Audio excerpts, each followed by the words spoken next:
Yep. Okay. Pōmare everybody, and welcome to our June Te Awamutu Kihikihi Community Board meeting. To get us started tonight, I'd like to invite Bill Harris from Ngāti Apakura to open with our karakia timatanga. Bill?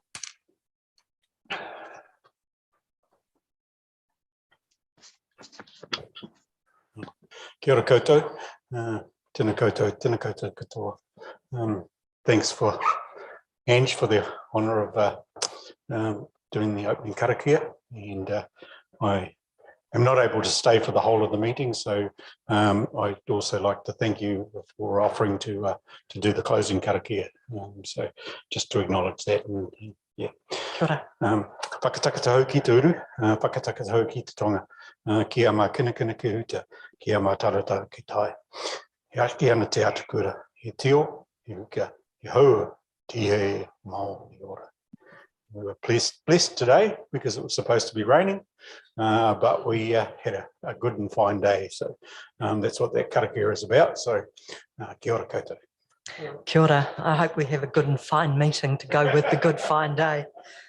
Okay, so first up, we have apologies. And I know that we have Jill Taylor away, so we're thinking of Jill today. Unfortunately, they have a bereavement in their family.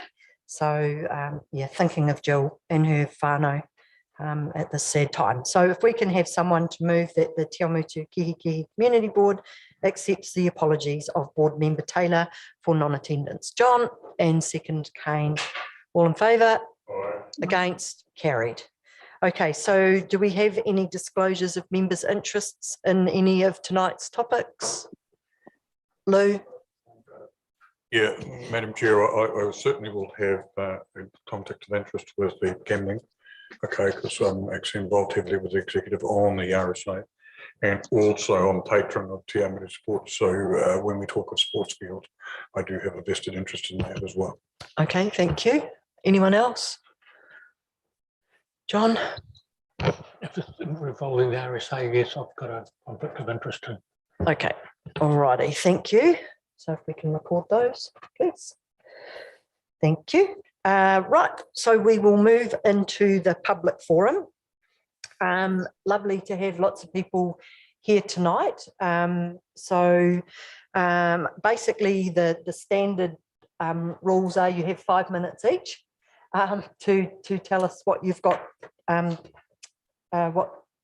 tell us what you want to talk about, and we will give you a bit of a finger up to remind you at about a minute to go. I'd also like to take this opportunity to remind everyone that you're very welcome to stay for the rest of the meeting as well. So we'll get straight into it. Linda has mentioned that she would like to she needs to get away to do a netball match. So Linda and Mark, please, if you'd like to jump up the end, and that way everybody can see you rather than having you have your backs to other people. And I believe we've got some, sorry. And this is just some further discussion around the sports fields, is that right? That's correct, awesome. Yes. Thank you. Yeah. So kia ora koutou. Firstly, thanks for the opportunity for this forum to listen to our voice, stating our case for our chosen option as far as the recent review of the sports fields lease. So ko Linda Sprang as a ho. I am the General Manager of Te Awamutu Rugby Sports and Recreation Club Incorporated, long-time volunteer at our club and also community, long-time advocate of this not-for-profit organisation. With me here tonight is Mark McNaughton, current club board president, board member, senior rugby committee, sponsor, long-time advocate of our unique club. I've been an employee at our club for the past 10 years, and during this tenure, we have taken on the responsibility of field maintenance as there was no apparent formal field maintenance plan from Waipa District Council, and I'll refer to them as WDC as we go through. I would like to add that we have developed a good working relationship with Parks and Reserve staff at WDC, and more recently now have a direct contact with a WDC staff employee, liaising with this staff member, detailing WDC responsibilities around the park and communicating when we have events on the park, so mowing and maintenance can be planned on a weekly basis. Why would we change a model that's working? Our 3,500 members of our 9 sporting codes, community and regular user groups are familiar with the booking process and are able to get a response immediately for their chosen sport from staff dedicated to meeting their community needs. With field bookings also comes the request for other equipment and resources, such as goalpost pads, flags, lights, changing rooms, AV equipment, toilets, rubbish disposal. Chiefs Rugby, Waikato Rugby Union, Taranaki Rugby, Touch NZ, Central North Island secondary schools are just some of the repeat users of our facilities. Should field management pass over to WDC, what assurance do these user groups and facility tenants have that they will receive the same level of service that is currently offered through the club structure? We have built a great reputation with our community, both locally, regionally, and nationally, by offering well-maintained fields and facilities. This is managed by the club's employed staff structure. Our club is based on a mixed model of volunteers and employed staff. Managing the needs of these volunteers is critical to the success of the club and the facilities. The current management model for the club, the fields and the facilities, facilitates the needs of the user groups and provides affordable, accessible use.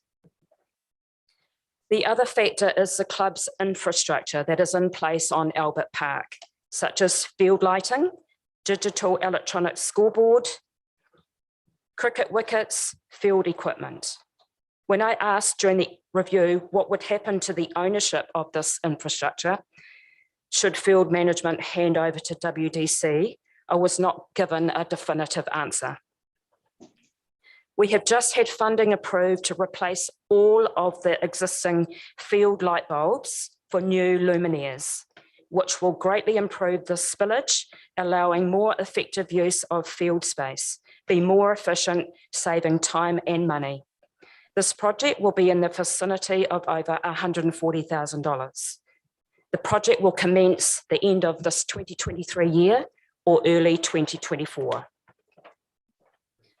It is our view that you cannot separate the management of the fields from the management of the infrastructure on the fields, being the buildings, storage spaces, club rooms, field lighting, electronic scoreboard, and the equipment and resources required to facilitate the effective running of sport and recreation at Albert Park.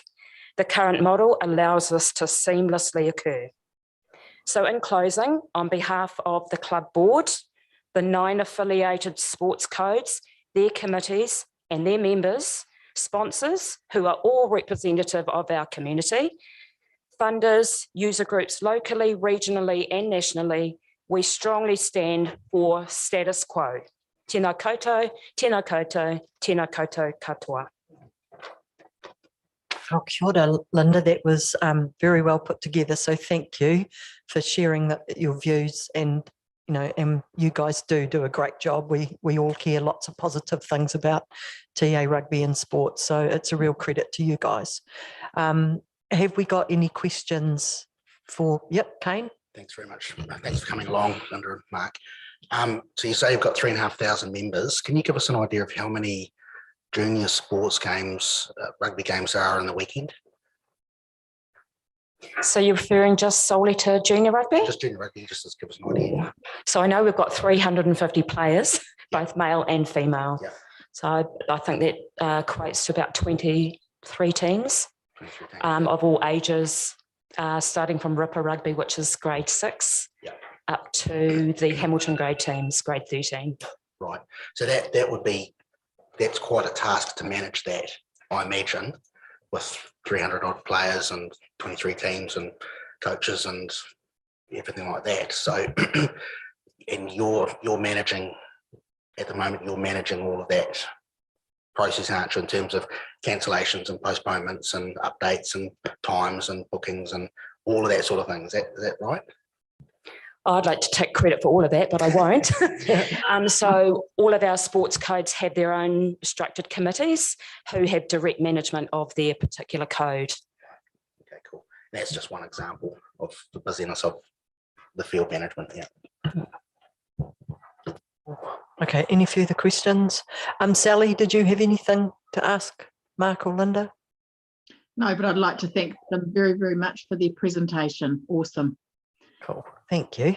All right, thanks guys. Yeah, I think that you covered everything in there, so thank you. And yeah, we certainly will continue to back for you.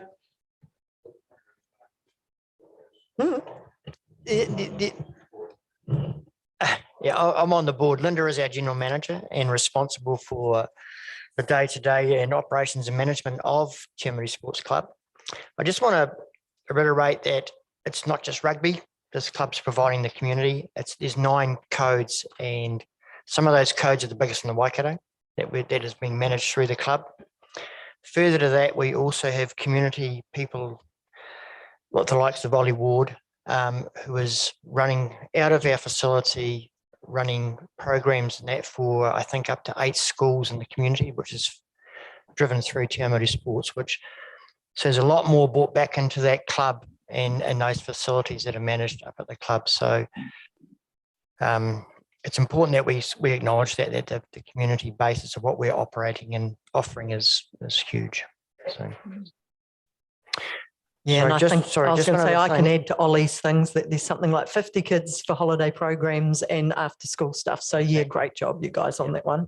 We also, we're just talking about replacing all our lighting at Te Awamutu Sports. That lighting, which will be LED, of course, is going to be capable of hosting, if ever possible, up to NPC level of rugby. But it will allow all sports to have the facilities running at night time as well for whatever sports are available. So, and of course, our future goal is to, which will become part of this, is to actually improve the fields and the pitches running our all-purpose managed pitch. So, a lot on the planning board. Yeah, nice. And Thank good you. luck with that. Cool.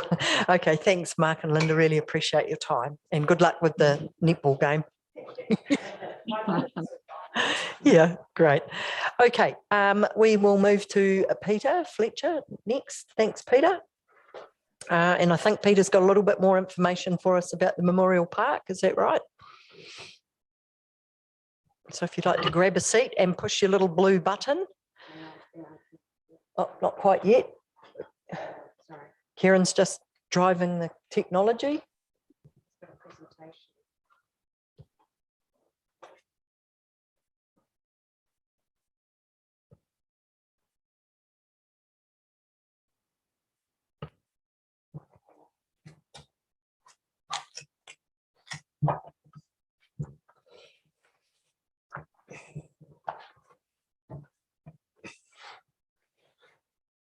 Thanks very much for putting up with me once again.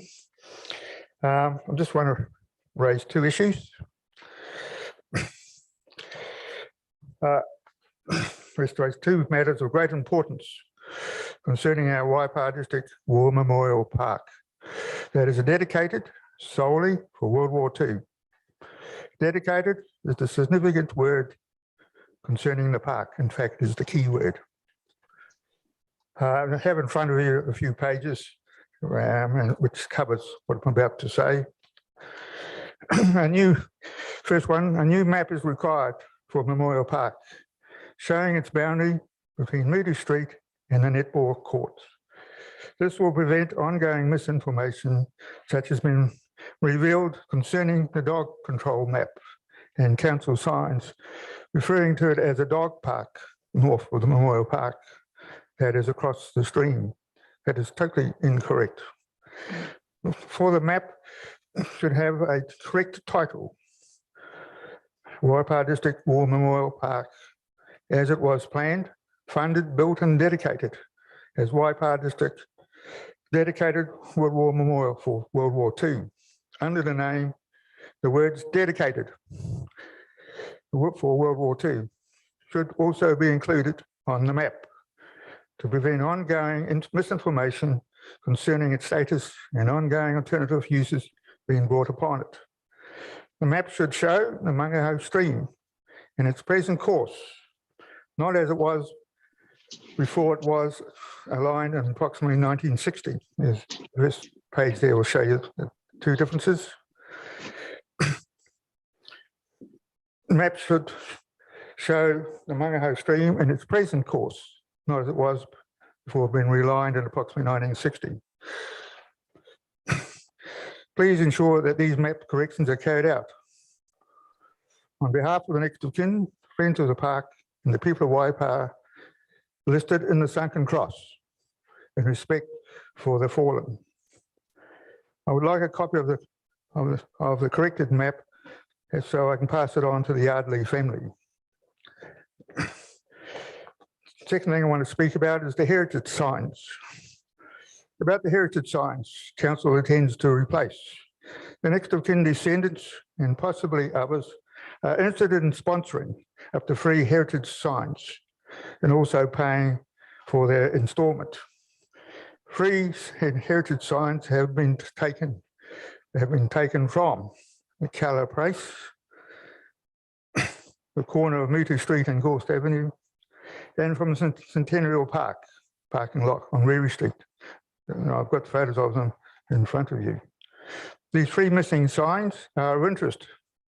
When redone, they should have the original wording as is shown in the photos in front of you. Please be aware of the possibility of these signs being taken again and again, as the inhabitants are of colonial troops and of the 1839 centennial of Awamutu, founded on the Mangaho stream by Reverend Benjamin Ashwell, as what is now Selwyn Park, and not of the reconcept misinformation of Kaipaki Pa being the birthplace of Timutu, where the streams meet. So that's it. Just 2 things that we feel very, very important. And we, especially that map, all this on the front page there, calling it a dog park. Those signs are still to be taken down, I hope. So that's about it. If there's any questions or anything I've missed out on or something you should think could be improved. So any questions from any board members further? I think, Peter, it was pretty well explained, I think. Thanks, Peter. Just the one thing that I was just reading all of the information that came through. In Vietnam, there was a Te Awamutu resident who was killed in Vietnam. Oh, that's right. Yes, you're quite right. Private team, and he died in 1970. So he was killed in action. Yes, so, that's right. I do think that that's just something to correct. Oh, yep. Okay. Yep. Thanks. Okay, so no further questions. Okay, thanks, Peter, and thank you for your generous offer of sponsoring some signs. Obviously, we're a wee way away from where we're at with that yet, but we certainly will keep that in mind. So, yeah, thank you for that very generous offer. Mark, did you want? Yep. So, welcome, Mark. This is on. Hello, everyone. Do you want to? It's your microphone on? Yeah, just get it on the right angle. Now, a bit of a response to last month's report from McLeod, Ward and Sheedy. It was in response partly to information provided by Peter Fletcher on the 22nd of February, So it took 3 months. But it was encouraging to hear that, in their view, that the subsidy conditions for perpetual maintenance are being addressed in the plan for memorial features in situ. But apart from that, the information provided in those intervening 3 months also included further inquiry as to council's own plan on policy for memorials. There's a simple one for memorial policy 4.4.4 that once approved and installed, memorial structures will be maintained. And another one is also in the reserve management plan is section 1.21 that abbreviated reads, for the maintenance, protection, preservation of the reserve for the purposes for which it was classified. And so I'm thinking that that should be addressed. That was initially, it's been repeatedly put before council since March 21, when a letter was sent to the CEO, but it was never addressed. So I'm wondering whether they can also fit the current plan within those guidelines as well. Now, apart from that, last month, it became apparent there was some disparity as to what memorial features actually are, because in the plan they're intermingled with references to heritage features, but there is a difference.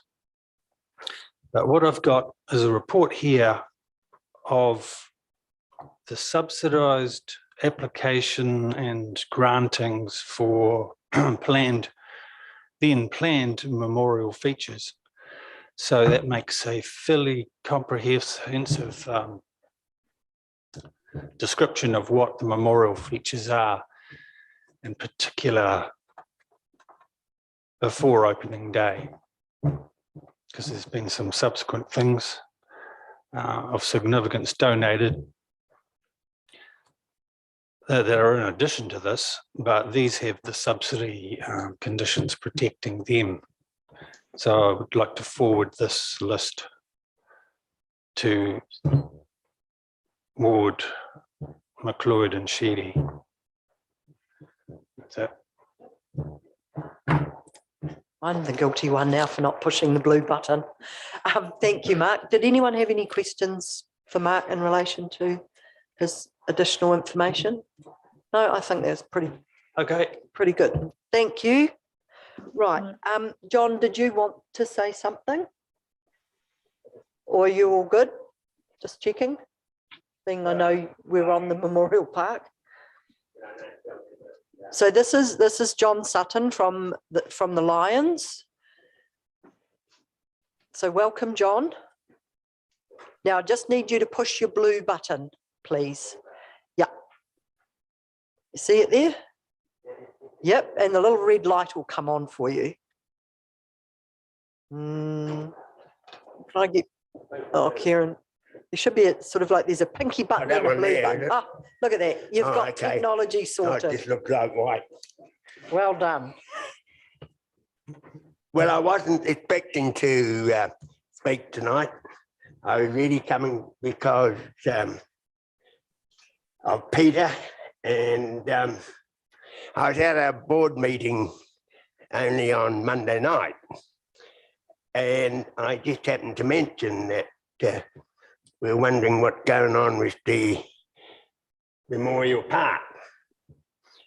And we are concerned that we want the lake left where it is and how it is. We have heard that it might be going to be filled in and a lot of different things are going to be changed. So I'm here more or less just to see what is in progress or going to happen. And our club was rather concerned that they've got Mike Williams, they've got Peter Roygan, they've got quite a good group of members from the Awamutu farming community, and we are interested to know what is happening with the Memorial Park. I remember when I was only about 10 or 11 that the first voucher, which is, came round, and I was living in Bond Road at that stage, and I read that and I said, well, what a very good idea that this Memorial Park was going to be done. And it has been done, and it's going to serve, I hope, the community for quite many, many more years to come. Thank you. Done it again. Thanks, John. Appreciate your comments from the Lions. Yes, okay. It's always good to know what the various service groups are thinking. So thanks for coming along and sharing that with us. Right. Bill. And I am guilty that I wrote the text back to you, but I didn't hit the send button. I will own that one. So welcome. Bill's going to just have a bit of a chat to us about Matariki. The Alpha. And the Alpha, but you were going to have a quick chat about the Matariki stuff. I'm happy to talk about that as well. Yeah. Yep. That'd be If great. that helps. Yeah. So should I start with the Alpha or Matariki now? What's it did it again? Okay. You can start whichever one you want. Okay. Thank you. So if I might just use 5 minutes of your time to talk about the Alpha, because we are thankful for the money that the Te Awamutu and Community Board has provided to us in regards to that project. So I just wanted to just update you, and I'd been given the nod that you had a community board meeting today. So my appearance is a little bit because one of the things that we've been doing is that we have been offered the doors at the Zion Church, and anybody that's managed to get into the Alpha will have noted that quite a few of our doors have been taken and architraves removed, mainly because I think they were art cowrie at the time and probably pawned off in some way. So as repurposing, which is what the Zion Church is doing, they've donated to us the doors, and thanks to the RSA, we've had a group of guys in there removing the doors so that they can be repurposed to the Alpha. So a lot of the work that we've been doing has been more on the inside than the outside. So that's probably, you won't have seen a lot happening there. But I can assure you that next week we've got a cherry picker in. We'll be taking down quite a few of the alcohol signs that are presently in existence on the hotel, and we will be setting and spraying the roof so that we can begin to paint the roof. We've done work on the inside, and we're set to paint the inside, particularly the restaurant area and the lounge bar, but we don't want to do that until we've made sure that we're watertight on the outside. So that's a key one. The other thing is that we're due to remove there's one external chimney there, which is made of brick, and that needs to be taken out to gain our medium risk in terms of the seismic work. In terms of the Alpha, it's what I can say is that we've had lots and lots of support from the community. Generally, I believe that the community is supporting the Alpha continuing and being a community place that people can go to. I hear from people all the time saying that it's lifted the spirits of the community in Kihikihi, and that's really a good thing to know. And as I said, we've had good responses in terms of assistance from the RSA, Alpha Plumbing, who's in Kihikihi as well. They've been doing a lot of the work. We're just bringing the women's toilets online because there was problems with water. We've got a water heater in there to give some warm water, hot water as well. And Viking Glass are the ones that will be going in early next week to replace the second story windows. Those are the ones that you can see. Those are the ones that are broken, and you can't really get to them from the outside without sort of a cherry picker or something like that. But Viking Glass have already been in and replaced all the bottom story windows, which we're really thankful for. We've got Kihikihi electrical going around and replacing a number of our electrical sockets and lights internally as well. And we've had so that's just a few other things. There's quite a bit of work going on inside. If I could just mention briefly that we did get tagged over the weekend. There was a number, at least 2 young fellows that had gone out, 14, and done some tagging. And they didn't just hit the Alpha, they hit the Memorial Hall and the shops and one of the, beautifully painted power boxes. I think the good sign there was the community stepped up. The mother actually stepped up and said clearly that this was not something that they wanted in the community and the kids should stop doing it, and put in quite a bit of work in the weekend, quite a few hours in the weekend. And what I can tell you is that those, at least one of those boys will be working during the school holidays, assisting at the offer and also assisting the council in doing the Tag Busters stuff. I don't think it's called Tag Busters, but you'll know what I'm talking about. I'm just really pleased that the community stepped up to this. That tagging is not something we want, not something that Kihikihi particularly wants either. And I was just amazed that that was something they stepped up to do. That's probably enough. Is that the 5 minutes? Cool. Right. So is that, I don't know if there's any questions to that one. So are there any questions around the Alpha? I just want to say awesome. It's just wonderful to see the progress that you're making, and you just can't thank you enough, Bill, to you and the team that have got in behind and making this happen, and the relationship that you've built with Arthur to enable the Alpha to be restored, maybe not quite back to its complete form of glory, but certainly to be, looking way better than what she's done for a number of years. So thank you. Thanks. Yeah, Thanks. really appreciate it. So has anyone else got anything? Sally, did you have anything? Oh, kia ora, Sally. G'day, Bill. Cool. No, great, thank you. So we've got an application in for Matariki. So maybe if we can just have a quick background from you guys on that to help us make a good decision. Okay, so last year we ran a very successful music family set day down at the Wharikura and the Kura Kaupapa. A lot of talent, a lot of local talent was used on the stage. There were a lot of Ngāti Apakura, Ngāti Hinatu performers. So that was so this year we're looking to continue to do very much the same, have a music entertainment for whānau. We do it during the day because Rangiaowhia was, we're looking to look at the wahine and the tamariki whose lives were lost with the Pāhuatanga at Rangiaowhia. So we do want a day program as opposed to a night program. We did think, and I think it's going to go up on, if it's not already up on what's on in Waipa. I was certainly working with Claire today to put up the new details. We were looking to utilise 61 Rangiaowhia Road.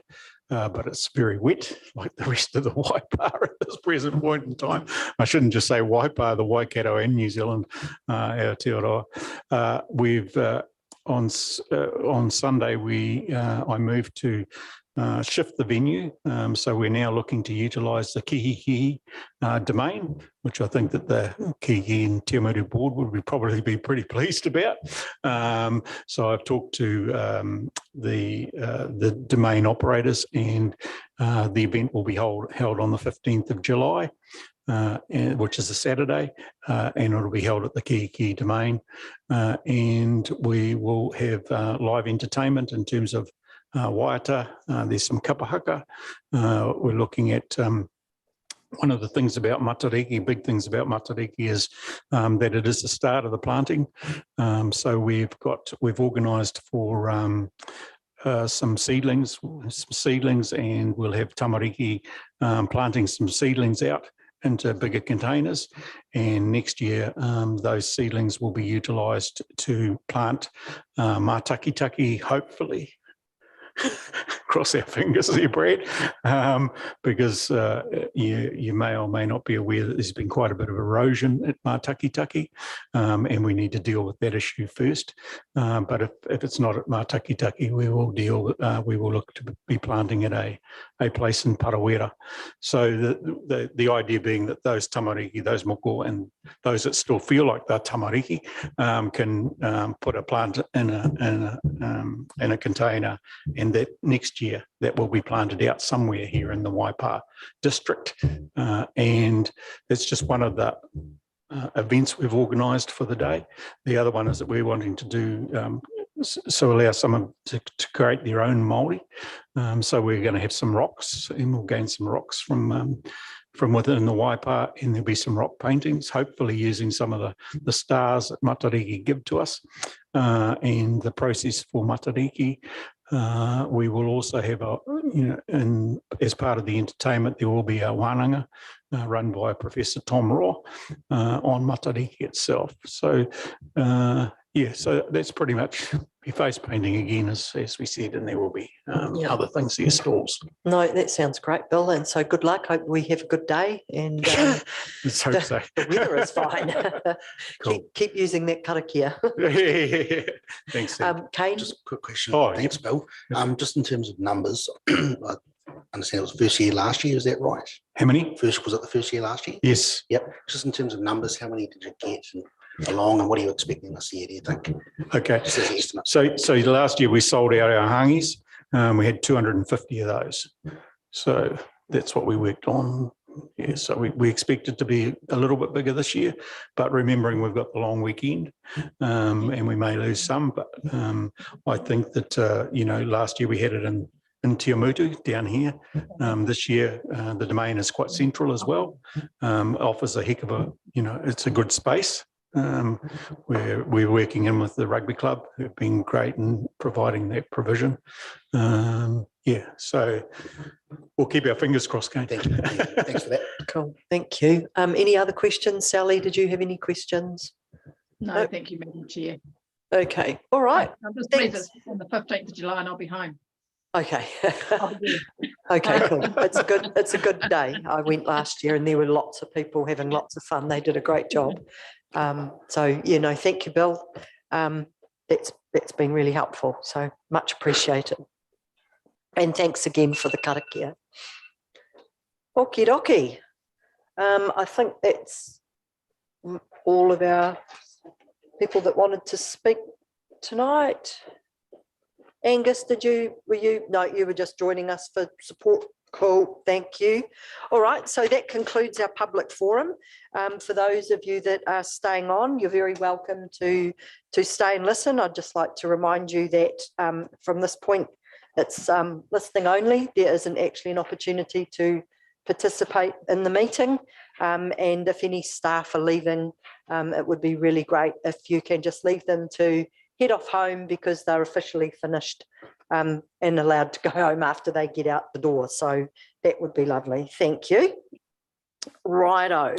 And I meant to say, and if you do have any questions, please feel free to catch up with us at some stage, and we are more than happy to pass on any questions that you might have as a result of the meeting through to staff using the appropriate channels. So thank you very much for that. Okay, on to the confirmation of minutes, which is on page 7. I actually have a couple of little changes that I would like to suggest. And the first one, when I get to the right bit, was in regard to Mark Dawson's comments in the public forum. We've got here that Mark Dawson spoke on Memorial Park historic issues, particularly relating to the Yardley family. I was just wondering if we could just elaborate a little bit more there. And please, board members, if you think I'm out of whack here, but I just felt that it needs to be relating to that piece of land that was donated by the Yardley family, because that was the main thrust of his message, as opposed to being about the Yardley family. Yeah. So if that's all right, just to say relating to the piece of land that had been donated by the Yardley family. And my other little bit was in regard to my visit to section, let me just jump back here, attended meetings. Where is that hiding, Kieran?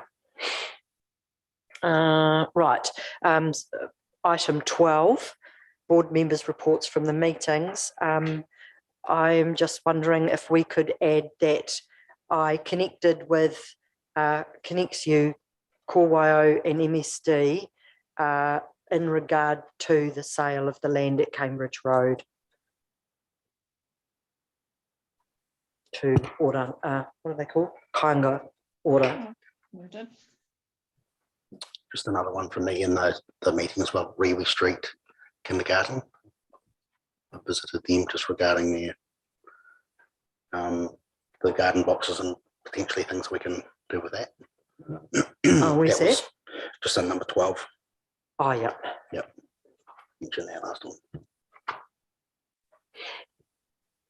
Cool. So if everybody's happy with those, is that okay that we make those changes? Everyone else is in agreement? Yep. Okay. Kieran, what do we need to modify slightly for that? Will do. Just that if the community board's happy to confirm that the minutes of the meeting as circulated with the changes that have already been mentioned by Ange, if you're happy to move that, then we'll just do a move from second. Right. Okay. So can we move that, Lou and Bruce? All in favour? Yep. Against? Carried. Right. Great. Thank you. We get my tongue around. We now move on to item 5, the Gambling Policy 2023 review. This is on start, I should say it starts on page 14. And we have Carl Tutty, Manager of Compliance, and Mika, thanks Mika, sorry, Hein, Graduate Strategic Projects Driver. That sounds like a very important title. So welcome, Mika. Thank you. And Carl, you're going to sit in there and help? Yep, cool. Okay, all yours. We will take the report as read because I assume everybody has read their report. Cool. Okay. Kia ora. Thank you. Yes, so I take the report as read. Where are we? Ah, there we go. Yes, so tonight I just want to run you past a couple of things with the gambling policy review, which is currently underway.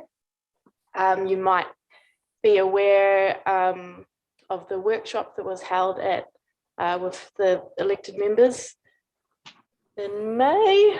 Sorry, I can't quite remember the date.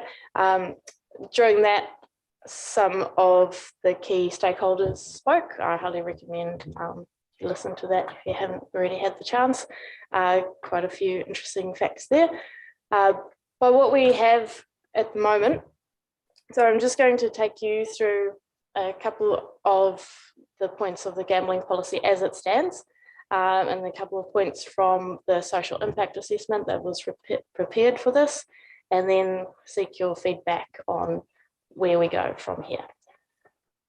So a couple of key messages from the social impact assessment. Not sure if everyone managed to read that. It was quite substantial. But of the $4,827,000 spent on gambling in Waipa District in the first half of 2022, just under 10% of that was returned to the community in the form of grants. So note that there is just half a year's worth, but this was the most recent data that we could get on this. So gambling is a legal activity. Most people gamble for fun, but there are approximately 22% of people who gamble experience harm. This is not only the people who gamble, this is also extended beyond into the community, so family members, people associated with them. Class 4 gambling, which, just to clarify, is pokies or gaming machines outside of casinos. So it's not to do with, the policy is only class 4, so only those pokies. And we have a combined policy with the TAB venues as well. So this all in one policy. But yeah, that spending on those class 4 gaming machines is currently increasing in Waipa. That's what the trend shows. You might have heard of a sinking lid policy. We'll cover that in a moment, but there is no conclusive evidence that a sinking lid policy does actually reduce problem gambling. This could be to a couple of factors. The sinking lid is a long game, so we might just not have the data to support that, or alternatively, just the type of data that reflects the sinking lid is not available.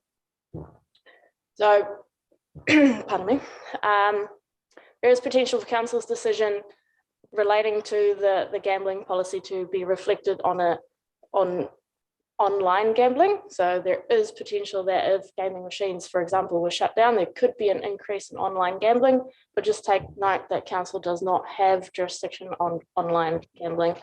It is just something that could happen as a result of this. And finally, class 4 gambling grants can act as a socially regressive tax, meaning that money that is spent on gaming machines tends to be, not always, but it does come from the lower socioeconomic areas of the community.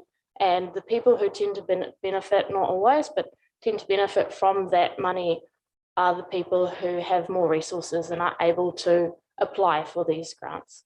So that's how it ends up, not always, but can be taking money from the poorer parts of the community and taking it to the richer parts of the community. Any questions on that so far? We're pretty happy. We will go over these points in a little bit more detail, but in case. No, happy?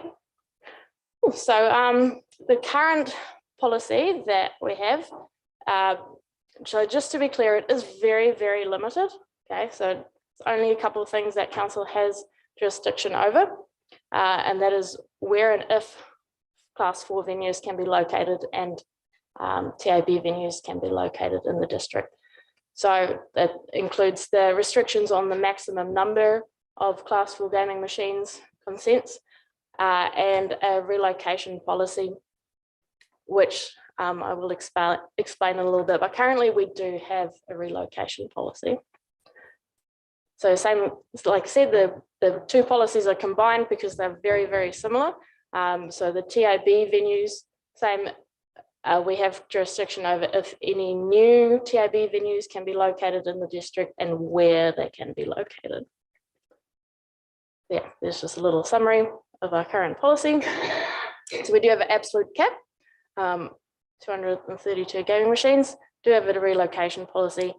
Another little bit in there is that the primary activity of a class 4 venue cannot be gambling. So usually that ends up being, not always, but ends up being that selling alcohol is the primary activity of that venue. And yet currently TAB venues are not allowed to adjoin any school or licensed early childhood centre. Yeah, just like I said, a couple of things we just want to clarify because they can be kind of a tricky concept to get your head around.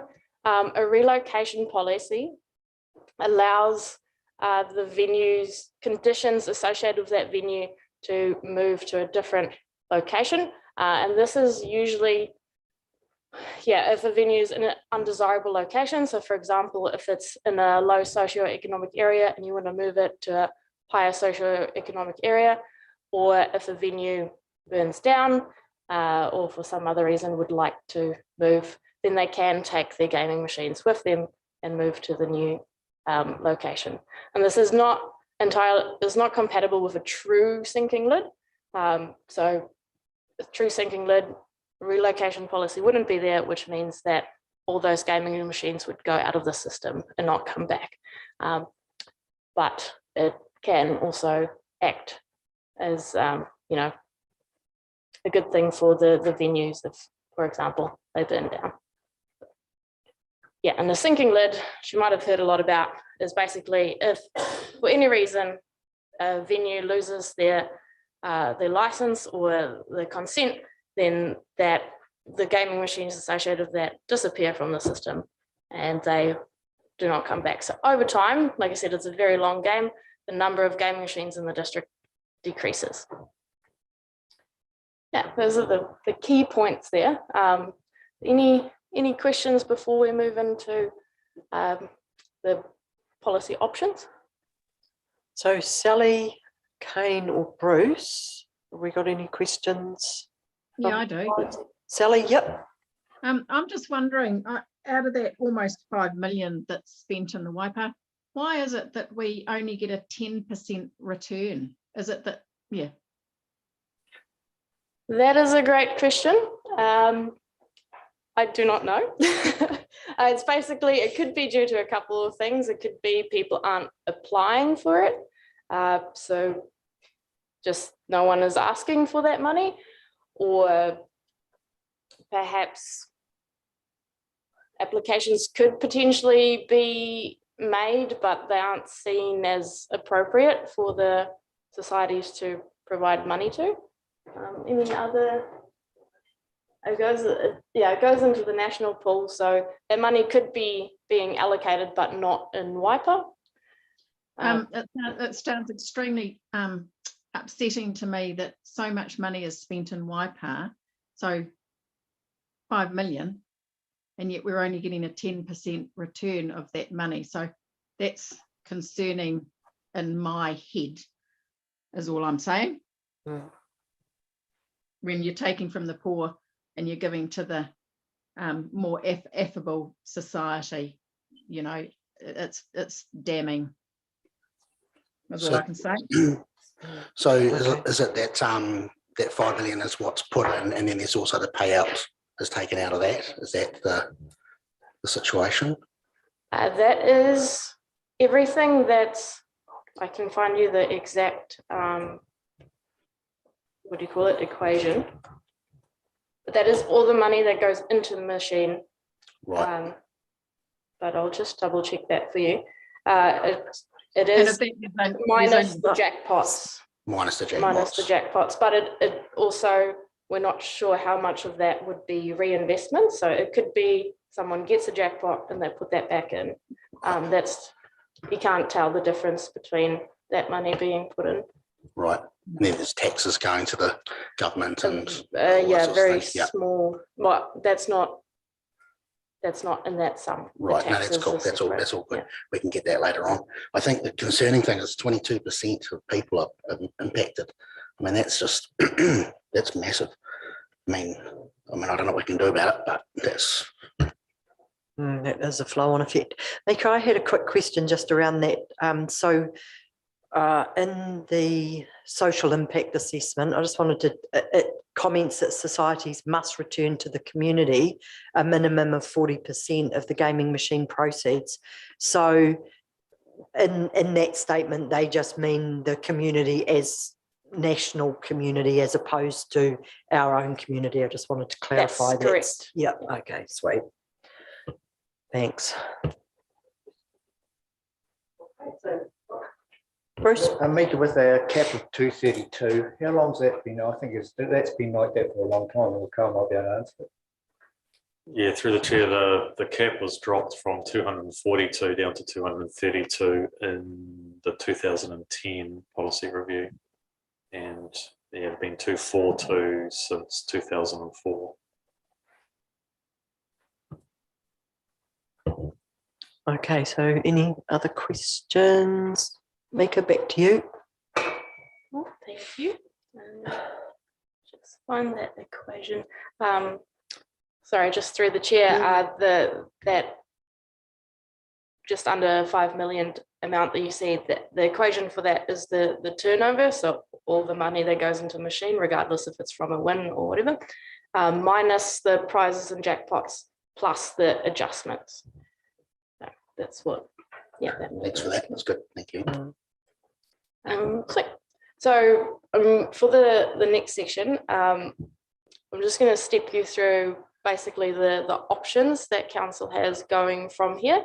So the resolution from council was that we basically want to hear if the policy should be reviewed or not.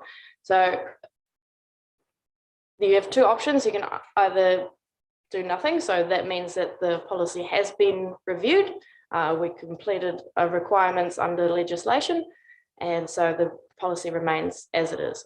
Or can decide to change the policy if the community comes back and says it's not currently fit for purpose, which would mean that a draft policy would be created, and that would go back out to the community to be consulted on, and then that feedback would be taken and made into the final policy that council would approve if they see fit.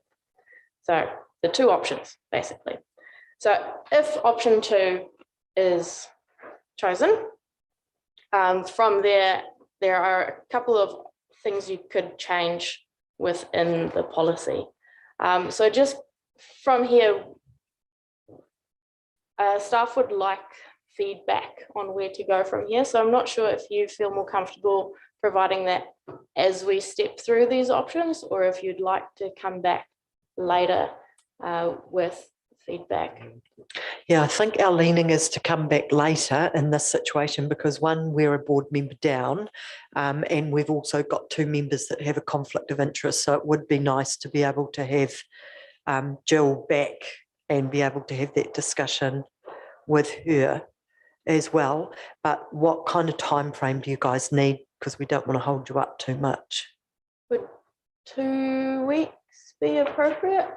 Yeah, I reckon that should be all right. How do you guys, Bruce and Kane? Sally, how do you feel about having a couple of weeks to get back? Yep. Oh, Sally's not answering. So, yep, that'd be heaps. So, what's the date there, Karen? Friday, something or other. Sorry. Excellent. Yeah, Friday the something or other. Okay. Sorry, Thursday the 13th. It was Friday the 14th. Not the Oh, yes. Okay. So Thursday the 13th of July. So in that case, Okay. I'm still going to just step you through the options that'd just be so good. that we know exactly what is. So Thank do you. yell out if you have any questions. So one of the first things that could alter is the number of Class 4 venue consents and total gaming machines. So there are 3 options. They all mutually exclusive, so you can only pick one of these. So keep it as is with that current cap. Effectively, it acts sort of as a sinking lid because our population is growing, but the gaming machines stays the same. But as you saw, that the amount being spent is also still increasing, so you have to weigh those up. B would be adopt a sinking lid policy. So that means that cap will slowly come down if for some reason gaming machines disappear from the system. Or C, which would be opposite, allowing more gaming machines, so essentially removing the cap. Any questions about that? Self-explanatory. Second issue is the number of TAB venues. So remember, the 2 are both in the policy. Same thing, you can either keep it as it is, which there is currently no limit on new TAB venues coming into the district. So note that it's only new TAB venues. Or B, you can limit the number of new TAB venues. And whatever that number would be, would obviously be a different discussion, but these are the 2 just as an indication which way you're leaning.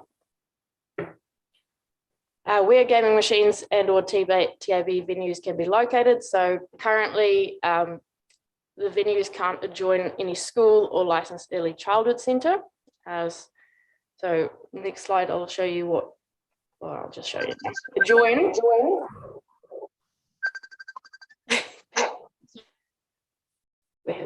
Cool. Adjoin, just to be clear, means that allotment sharing one or more common boundaries or separated only by a road width or similar equivalent. So yeah, they have to be quite close for that. So that's the first option, is keep it as it is. B is allow venues to be located anywhere. So, but it will still be subject to the Waipa district plan provisions. So you can't just put a building anywhere. You'd still have to meet the requirements of the district plan and the activities associated with that. Or C, further restrict venues.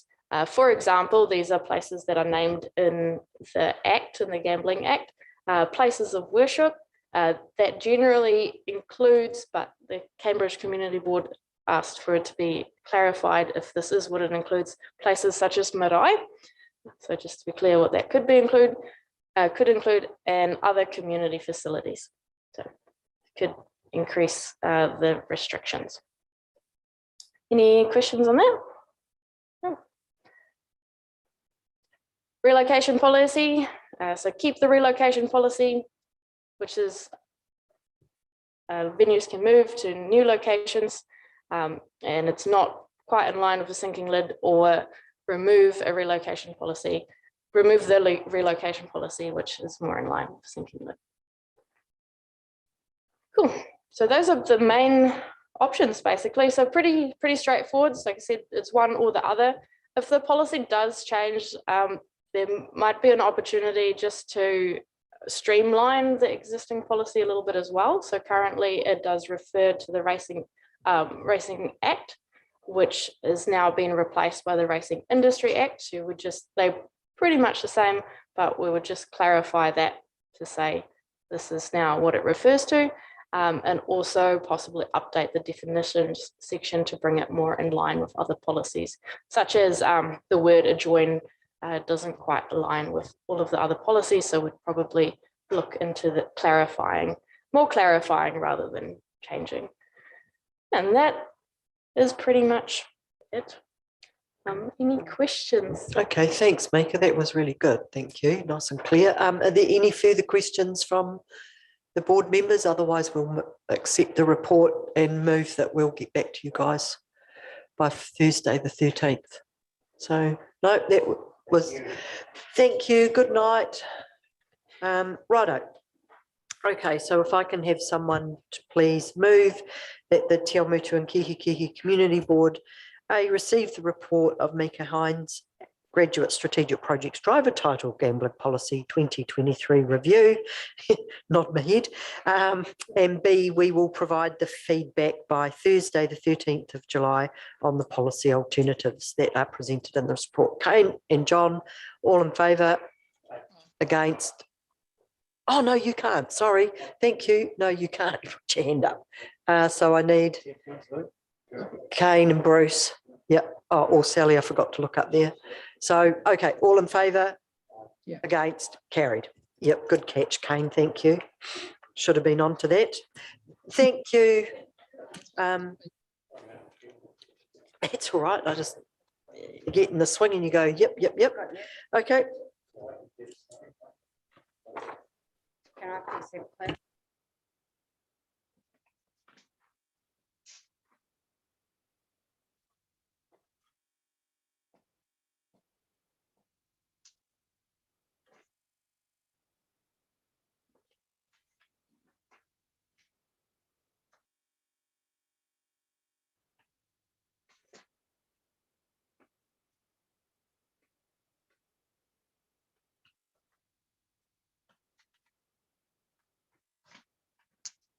Sally, did you put your hand up to move?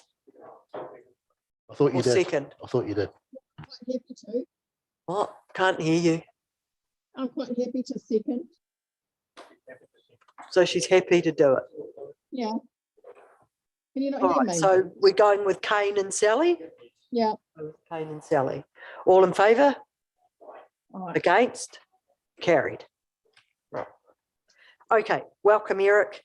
We're moving to page 96 and item number 6, the Te Ara Rimu Kihikihi pathway.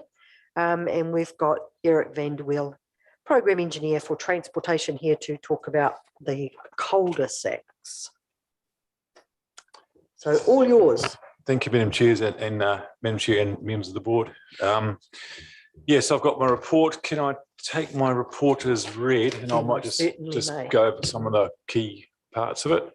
So recall a previous board meeting, I forget which one, there was, I think there was a lot of interest in the cul-de-sac part of the Te Ara Rimu Kihikihi pathway. Yeah. So since then, the service delivery has basically make a decision to proceed with the consultation on the cul-de-sacs. And I guess this is now the opportunity for the board to, I guess, discuss that, and if they wish to, or if you wish to make a submission. Yeah, I have the formal documentation to state my proposal that I can hand out at the end of my present, or at the end of our discussion, I guess. But yeah, the key information is in this document here and on the plans attached. So I guess I'm just available for any questions or discussion. Thanks. Okay, so has anyone got any further questions for Eric? I think we picked your brains a fair bit last time, didn't we? So, Kate? Yeah, through you, Madam Chair. What's the initial feedback been, Eric? Have you had any sort of initial feedback or on the ground or anything? I'm not following it closely, but I think we've had almost 50 submissions. Yep. And I think there's a lot of, I'd say it's half and half, positive and negative. Right. But that's not a scientific analysis. Yeah, no, that's just an estimate just after that. Yeah. In terms of like getting that feedback, I understand we go out to, do we go to the actual roads and like ask, or how do we're just dropping off pamphlets and getting feedback, or are we actually door knocking and getting feedback? Like how are we getting it? So we're not door knocking. So what we've done information in 2 local newspapers. We've put up signs at the locations of the proposed cul-de-sacs, and we've done an individual letter drop of all affected properties. And there's been anyone that in the previous consultation that provided feedback and left their email address, we've also contacted them. Okay. Cool. Anything else? Sally, did you have anything? Yeah, I'm really curious, and I probably should have asked this some time ago, is how many cyclists are you proposing? Because primarily I would suspect it's for the children at the Kihikihi Primary School.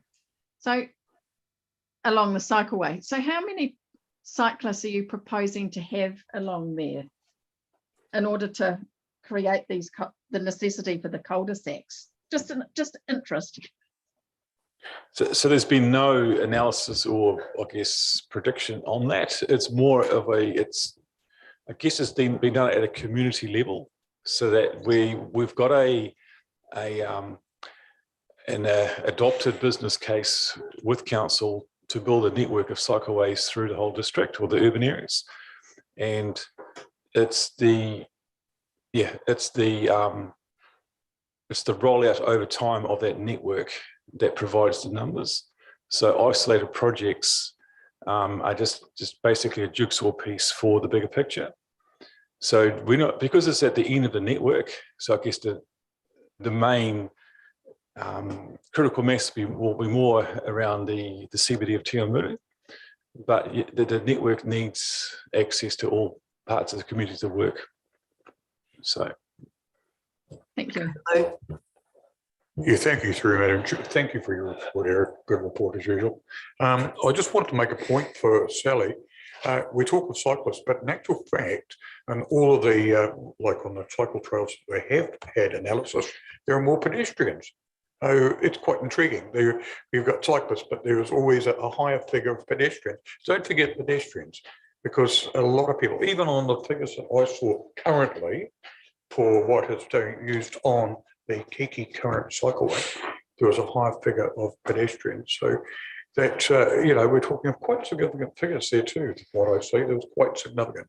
Something like 500 cyclists over a month and something over 700, I think it was, pedestrians, something along those lines. Yep. Yep. And that was, that count station's on Park Road on the Kihikihi side of the main drive. So, Okay. Thank you. Yeah, no, thank you. Is there any other questions for Eric? No, okay. Thank you. I'm pretty sure we're going to be doing a submission, so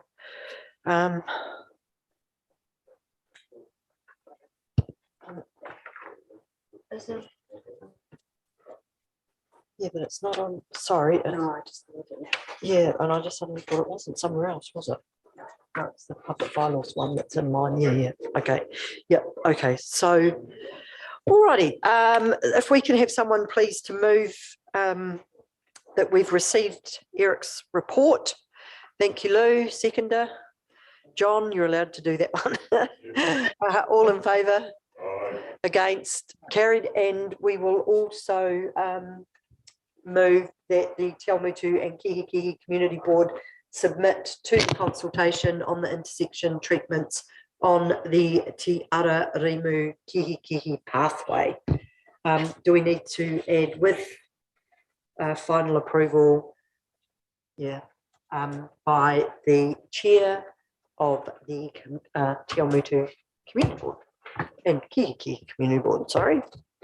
So I will move that. Can someone second that, please? Kane, all in favour? Against? Carried. Lovely. Thanks, Eric. That was great. Nice and simple one for a change. Okay, we now move to item number 7. We've got some notices of motion on page 101, and board member Kane Titchener will be speaking to this and for us to make a decision on this evening. So thanks, Kane. Madam Chair, Councillor Brown and I most likely have got a conflict. Yeah, should we leave the room, because if this is going to be referred on, say you pursue it, we then have to discuss again, and I don't know if we are able to be in two places. I suppose you need to decide whether you are more effective here tonight or whether you will be more effective at your council meeting. So base your decision on that. I'll declare a conflict. I'm not so sure that. Yeah, well, as I say, we did stay with that last conflict just last time. Do you want to do that, Bruce? Yeah, you don't have to leave. We take no participation or anything. Yeah. Okay, so can you note that? Thanks. You happy with that, Bruce? I think it's more in the voting, as long as you don't vote. Yeah, yeah. Thank you. Yeah, that's what I thought. No, they can't. Yeah, they can't participate. They can't vote. No, no, you either are in or out, and it's just whether you think that you're more effective supporting it now or supporting it at council, or depending on where it goes. Yeah. No, that's fine. Okay, thanks, Kate. Cool. So thank you, Madam Chair. So basically, we've been waiting for this National Toxicology Program review to be published, and it's in the final stages of being published now. It should have been published in May 2022. So it's unfortunate that it's taken this long to be finalised or in the final processes. There's public meetings on the 4th and 16th of May that people can go and watch on YouTube about this, and it's where the Board of Scientific Councillors of the National Toxicology Program met to finalise the report. Essentially what it does, this report, is it has a monograph, which is a written document, and a meta-analysis, and they've got 55 human IQ studies that show 52 of those 55 IQ studies show a lowering of IQ. The high quality studies, 18 of 19 IQ studies show a lowering of IQ as well. And the highest quality studies of those are the Mexican and Canadian cohort data sets, which are at 0.7 parts per million. Now, we fluoridate in New Zealand at 0.7 to 1 part per million.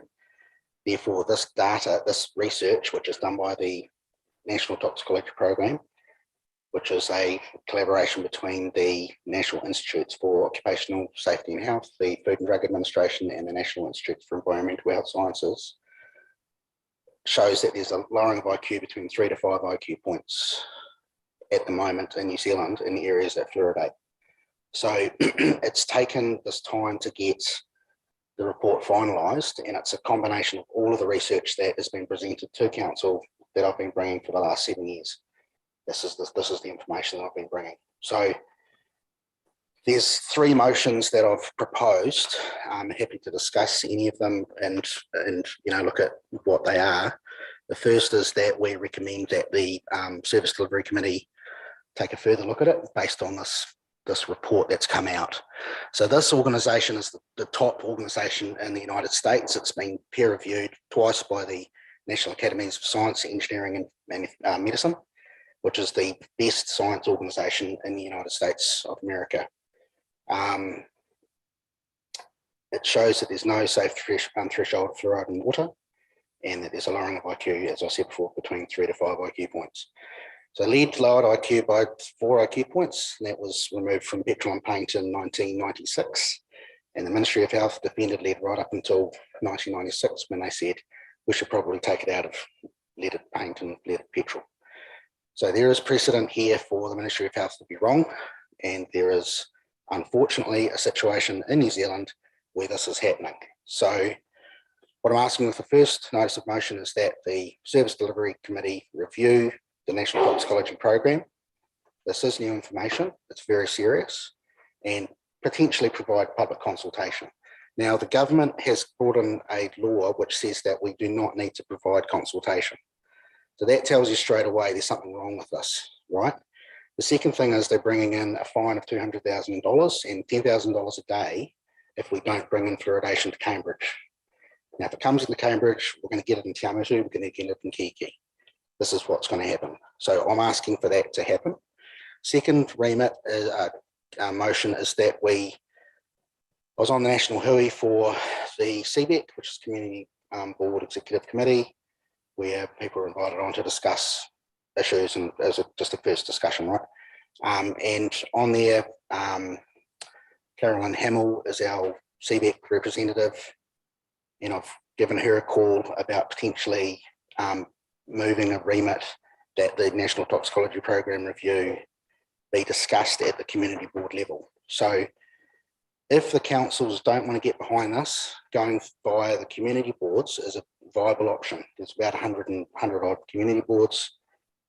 There's plans and work to speak to quite a few of these. That's already started, to be honest. So there's a motion there for a remit to be begun. We need Carolyn would like the chair of the Tammany and Kihikihi Community Board to write a letter.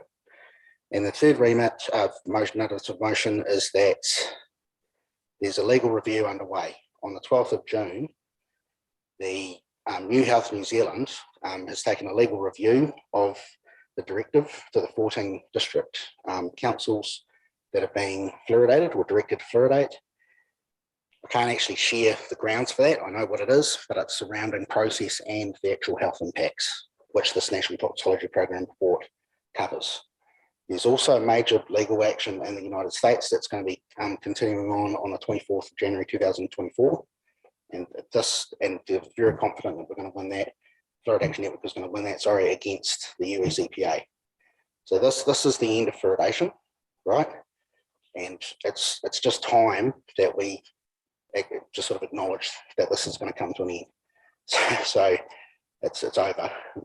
We're just in the final death throes of the whole thing. So I'm putting these 3 motions forward. I'm happy to take any questions about them and any clarifying comments or anything. Okay, so let's start with some questions first. Sally or John, have you got any questions at all for Kane in regard to the information that he's given us? In regards to the IQ and things, I've got a very intelligent granddaughter who lived in Hamilton, so that goes out the door with that one. And as a child, I was given fluoride tablets by my father, who was a surgeon. My kids were given a fluoride tablet, and so was my wife's family when they lived in Tigawiti. So I'm sort of in a state of some of the stuff probably above my knowledge.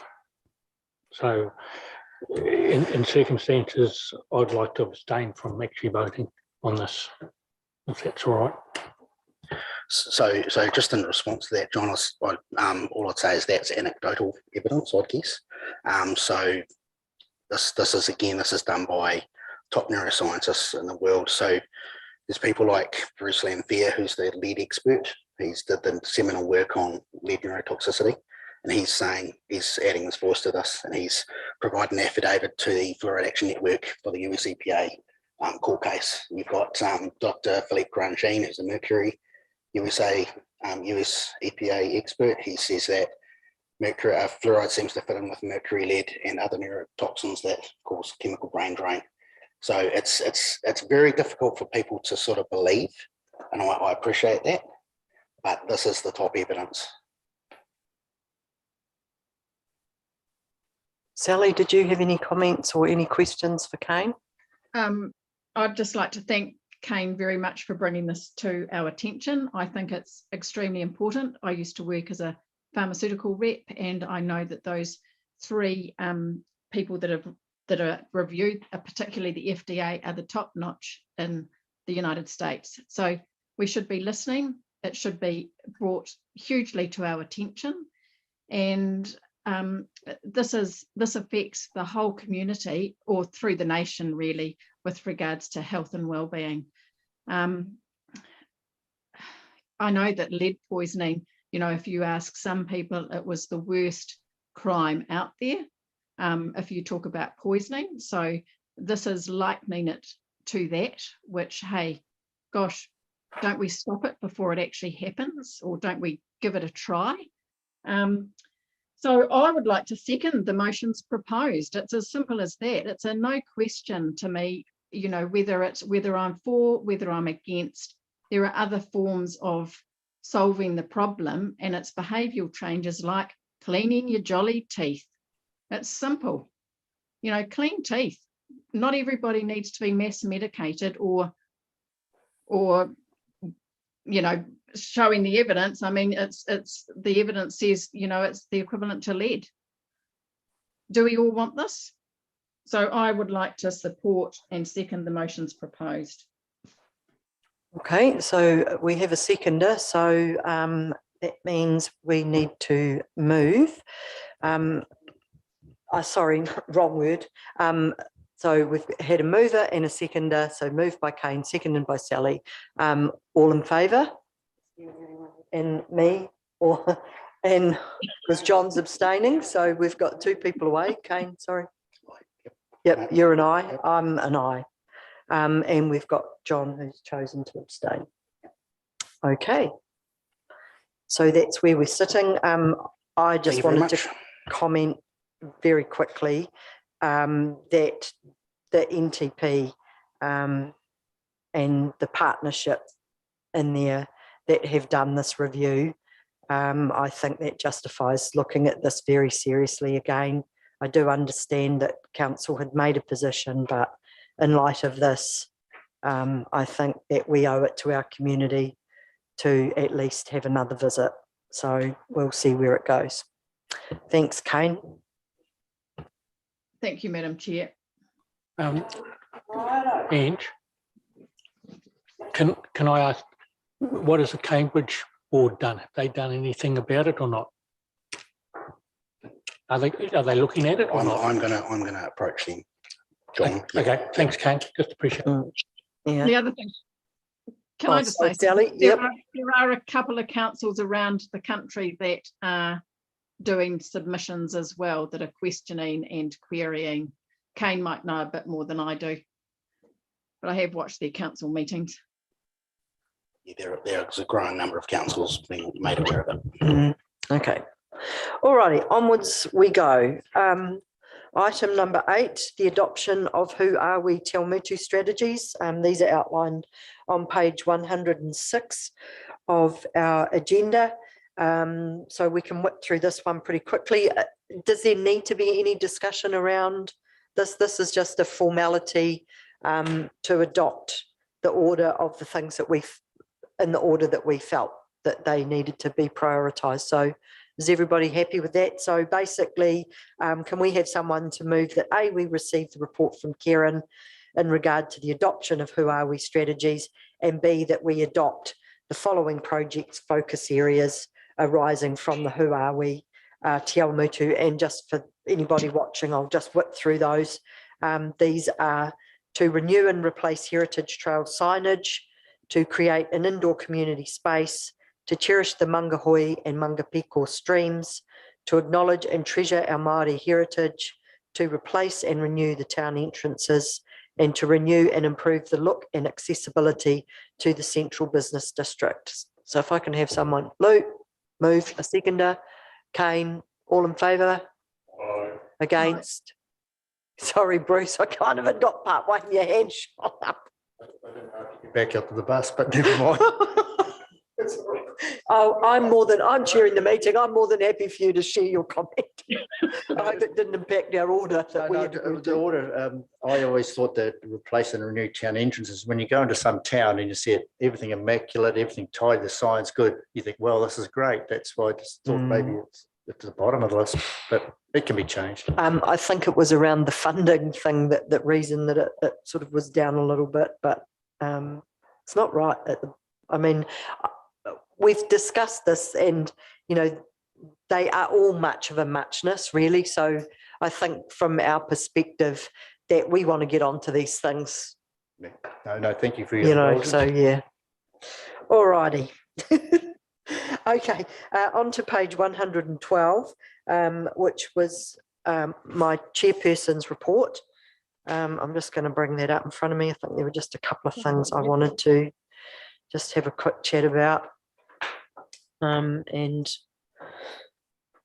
we wanted to, so we've heard from Linda and Mark in regard to the sports lease model. So we've got a recommendation there. And yeah, great work, Kane. Thank you for getting out, and also Lou, who just shot out the door, but who have talked to some of the sports groups, but most importantly, Kane, who actually went around as many as possible and got some feedback from them, and it was very clearly that there was a strong option, a strong support for option 1. So I'm just thinking, let's move. Hang on, what have I got? I just want to double check that there were some discussion. Yep, sure. Yeah. Yep, please. So just in terms of Brad, in terms of the process, so we're a stakeholder, is my understanding. So we're providing that feedback. What are the other stakeholders' input, and how does that? What's the process now going forward? There's the reason I'm saying that is as you've seen tonight from Te Awamutu Sports through 3,500 members, there's some concerns, I guess, right?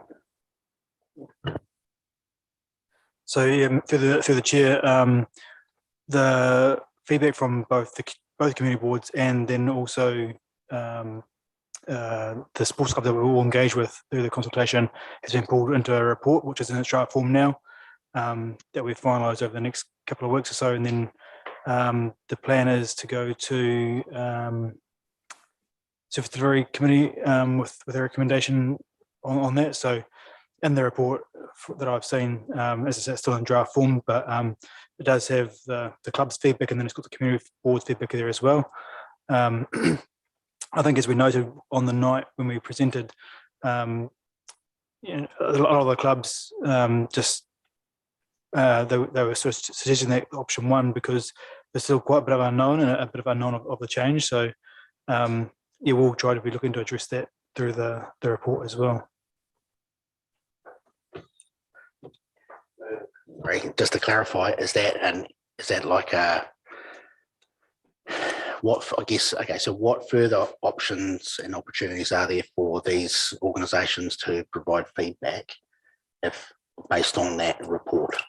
So for example, when that report is made public and that's shared with the sports clubs, what opportunity do they have to provide feedback on that? I don't know what's in the report, so. Yeah, so they're great song. Excuse me. Look, I don't have all the information at my fingertips tonight. It wasn't on the agenda, so I don't have it as a item to discuss really. But yeah, as I say, we're still looking to go to that August meeting with a recommendation, and there may be next steps that come out of that. So I just don't have the information to share tonight. Yeah. So are there any other questions around that sports lease model? From what I could understand from the information that came back with it, the sports groups kind of commented that there wasn't enough other information to fully get the whole gist of the other options. Wasn't there? Have I got that right? Not exactly. Some of them were unclear, so there was one or two, but in general, they were quite clear that they wanted to remain the status quo. Yeah, that was the feedback. Yeah. Yeah, again, just noting what we discussed at the last board meeting was that a lot of that came from the unknown of what fees and charges there might be or what level of service that might be. So that was kind of the strong thing that we got from our direct conversations with them as well. So yeah, cool. Yeah. No, thanks for that, Brad.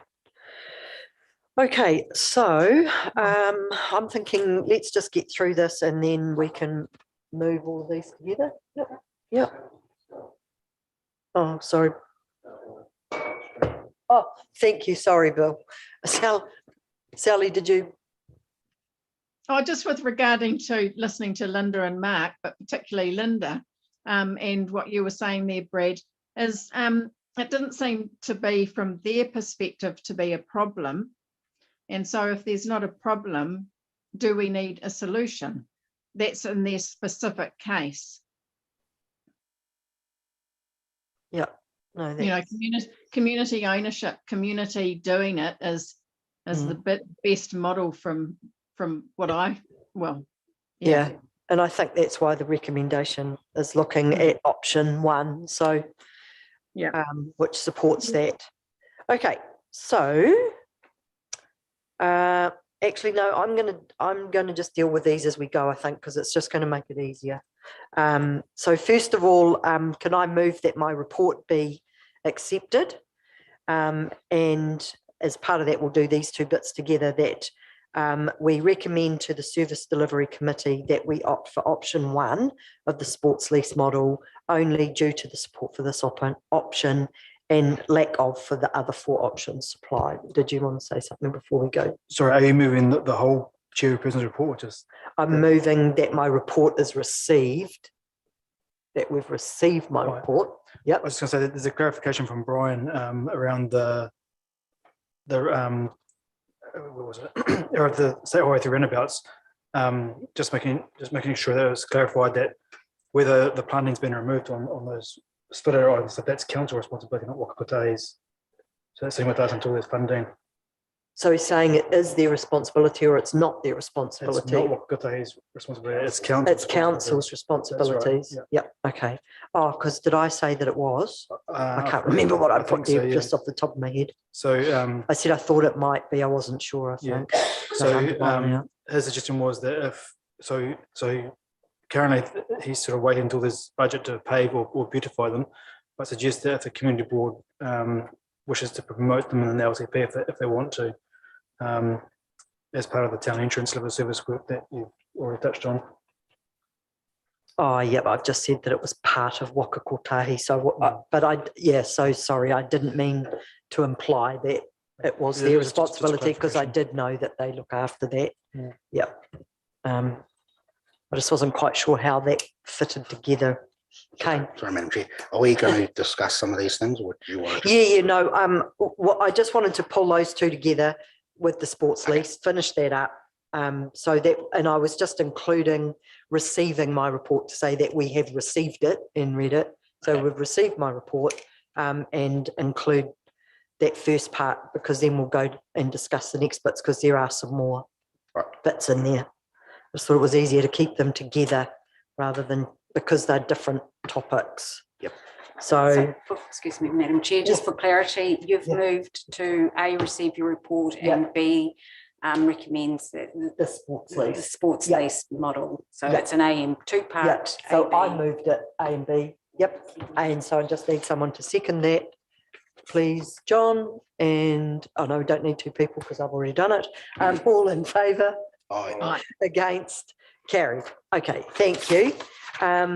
Right, so the next thing that I have on here is, oopsie, we're going backwards, sorry, was in regard to the retailers in the main street. So one of the things that have come up recently, and Brian was super helpful about getting some things tidied up. So I was really stoked and hoping that the retailers will get back to us fairly soon with their wish list on what things they've noticed as well. But, you know, just today, I was standing outside Central Cafe and, you know, like the paint's all coming off the seats, like it's completely worn off the handles and off the seats. And there's grass and moss all growing all through the pavers underneath the street furniture there. And I've noticed that all around town. So, you know, one of the things I was quite keen to have a look at was, you know, how often is that moss and weeds being cleaned up and tidied up, especially through the CBD area. But there's a lot like Vale Street. It seems to be everywhere. I was over in Cambridge and they've got the same problem as well around the place with whether it's the season, I don't know. I don't know if I've noticed it so much, but yeah. But there's a lot of, we have had a very wet summer and every other day it's raining. Yeah. And I suppose the council can't very well go along with wet and forget and sort of leave it there. Everybody walks on it. So I think we're in a sticky situation. Under the so yes, on that. So it has been a sort of a non-typical summer, I suppose, or maybe into winter. But can we not adjust to that? And what are the service levels? Look, the footpaths and things are under Brian's remit, so I can't speak for him. But by adjusting that to increase maintenance or spraying or whatever it might look like, will obviously come with a cost. So we've got a maintenance program that fits within our budgets to go above and beyond that would seek an increase. For our areas that we look after, or sorry, my teams is like the roundabout and Cambridge Road there and Awamutu Street, what have you. So that, for example, that's on an 8-week program. We do increase it over the spring summer flush, so that it gets another 2 maintenance rounds on it during that high growth time. But as it's been alluded to, this season's been a bit of a abnormality in that sense. But we are actually just waiting to get a traffic management plan approved for that site. At the moment, we don't have a current one, which means we can't get onto that site. So that's sitting with Wakakotahi at the moment. We do have the application in with them. For the Cambridge Road for one. Well, so for all of our Waipa District Council TMP. So we can do a mobile unit. So they can go along and they can do like spraying on the side of the road and stuff, but they can't do a static, which is when they get in and amongst the roads. So just curious, how do they mow the lawns? So that because that's a mobile operation, they can mow that, but to do and yet the garden is further in, so you still have to have a road corridor. Yeah, but so it just doesn't make sense to me that you don't need a traffic plan because they do it more regularly and mow the grass, which is closer to the road. Because it's mobile staff aren't off. Yeah, I know, but I get that that's what the rule is, but I'm just like, oh, that doesn't make any sense. Yeah. So yeah, no, I see where you're getting at, but It just is one of those things, eh? So, okay, we can't change health and safety. Righto. Anything further just in regard to that part? Okay. So yeah, as I said, it'd be good to get those things sorted out. And like I mentioned, just in regard to the road, those road things, especially the median strips, Madam Chair, sorry. they've looked really bad for ages. Yeah. Is there a list of like bullet points of these things? You got them on that form, and are they not forgotten? Okay, you can go back and refer to them, but wouldn't have been you've got 10 or so many points there to be fixed in the future, or just staff look at them like that. I think it's quite hard actually. Yeah, that is a good idea. I'll try and remember to do that next time. I'll put them in a bullet form. Yeah, no, that's a good idea, Bruce. Yeah, no, really good idea. Information, it's good information. It's not been critical of it, but yeah, it could be an easier way of fixing a few of these things. Yeah. For Brad's team. Yeah, no, that's good feedback. So I'll take that on board and do that next time. But it was, like they're just things that I've noticed when I've been walking around and driving around town. I'm not sure if I'll follow up with Brian around the median strips and stuff as well. So then we also I went to the retailers in Main Street meeting, and that first retail report came up by Chris Wilkinson.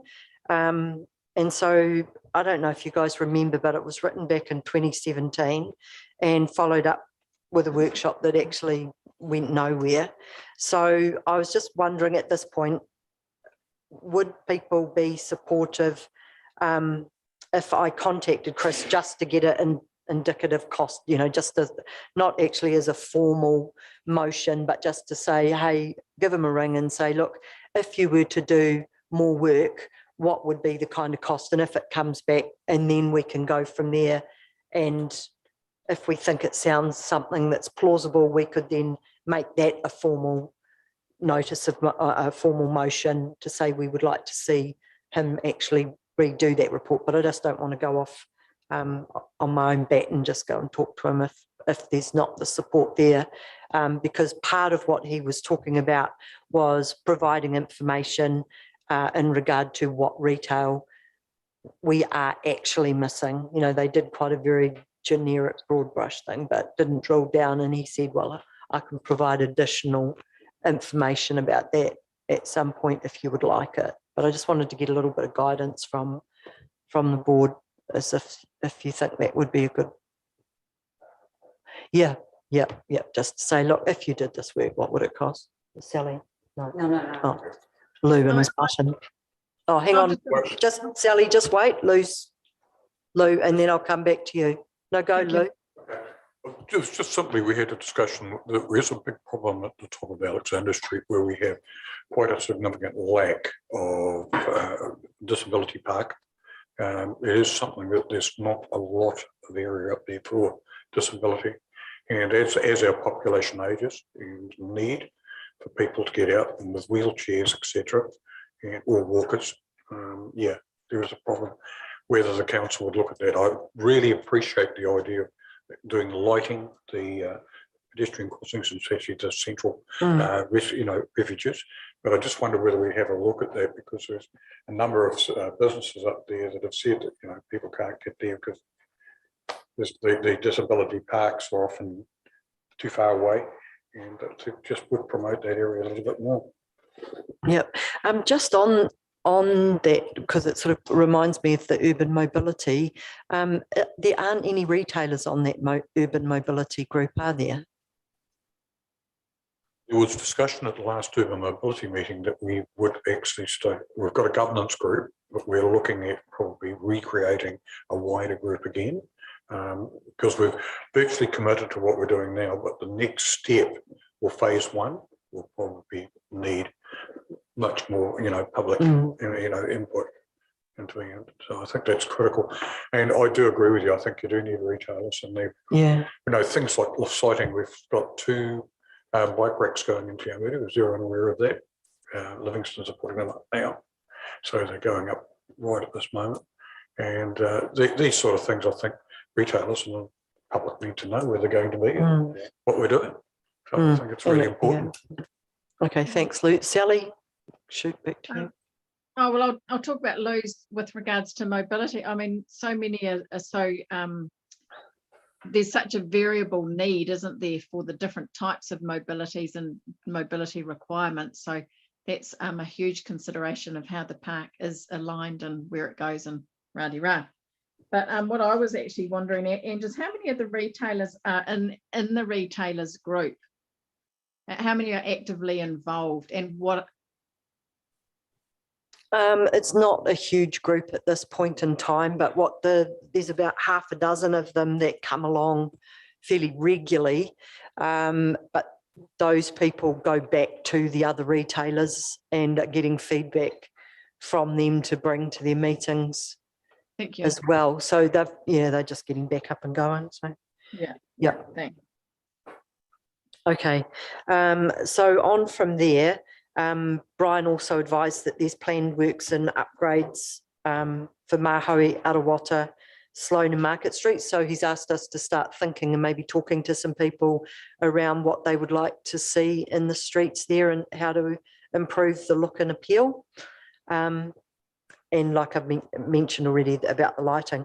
So I've just suggested here that to get the ball rolling, I'd be keen to recommend that we see what the service level is for keeping the street clean, and that we start with the street and amenities clean.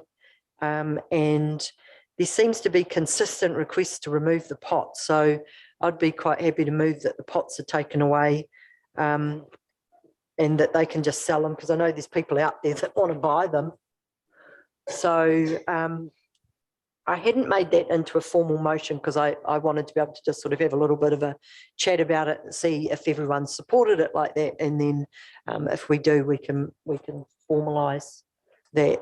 So Can I just ask, we can get an update from Brian about the levels of service. That doesn't need to be a formal motion. Okay, yeah. So that can be a simple request.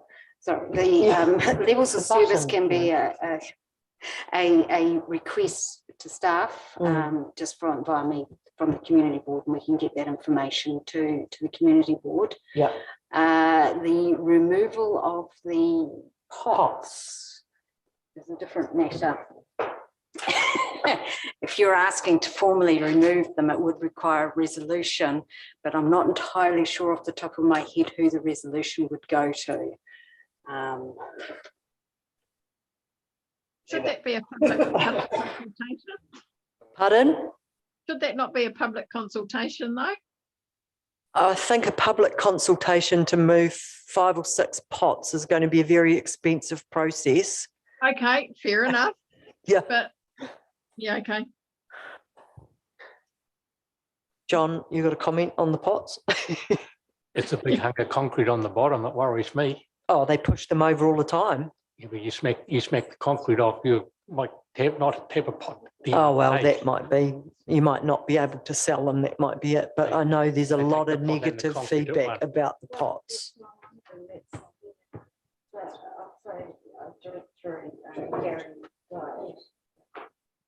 So what's your recommendation regarding the pots? So if we could go something along the lines of the Awamutu and Kihikihi, community board. Yeah. Recommends. Yeah. To the chief executive.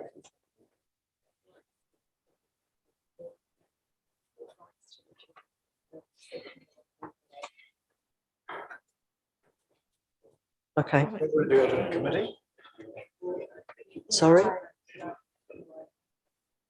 Yeah, we don't know what the process is, so he may direct it to staff or he may direct it to the. Is that what you think? Yeah. Yep, is that all right? The removal of the big pots. So do we need to do a recommendation to do the street clean? I mean, no, that's just a query. Yeah, pretty much. Yeah, but I just was okay.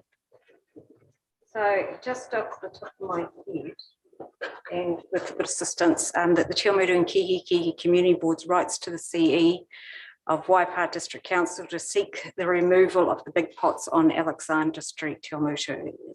Is that enough? No, it's not quite And enough. there's one, and isn't there's also one in Sloane Street? Median strips. Do I need to change it to on? What about if we said big pots in the CBD? Yeah, I could just have in the median strips and within the CBD. Oh, yeah. Thanks, Kirsty. Yep. Sorry, yes. So the Okay, community board writes to the CE to John, chief executive. sorry, just that the community board writes to the chief executive Waipa District Council to seek the removal of the big pots on the median strips within the CBD of Te Awamutu. Yep, I'm happy with that if everyone else is. So I'll move it, and if I can have someone to second that, John. Those for? Against? Carried. Okay, thank you. So we've had a discussion already around the general states of streets and crossings. So yeah, it would definitely be great to see those tidied up because particularly, as I mentioned earlier, the chevron, the chevron's still knocked over on Ohopal Road. It has been for weeks and weeks. And there's just twisted, munted bits of steel there that haven't even been removed. And as well, those actual median strips coming into the Cambridge Road roundabout, the piece along by the triangle's looking really nice. That's all been planted up and looks really good. But the middle part's got some nice big dead weeds in it. And then as well, the median strip in particular, outside Churchill's and down through there, and that's been looking really horrible for well over a year. And then the other one I just was asking about was the big trucks. So where the chevrons are situated at Sloane Street, the chevrons are out where the trucks keep knocking them off. I'm kind of wondering, can they be moved in a bit? I see recently when I drove out on Flat Road where it meets Cambridge Road, there's now chevrons way up in the sky, so UFOs can come in and able to make sure that they don't hit anything. But I'm presuming it's so you can see it from further down the hill. But you know, there's been an alternative there to raise the chevrons up really high. I presume for that reason. But you know, like to me, it's instead of putting them back in the same place where they keep getting knocked off, can we suggest, and this would be purely a suggestion back to Brian, to say the next time they're knocked over, can you put them in further where they're not being run over continually?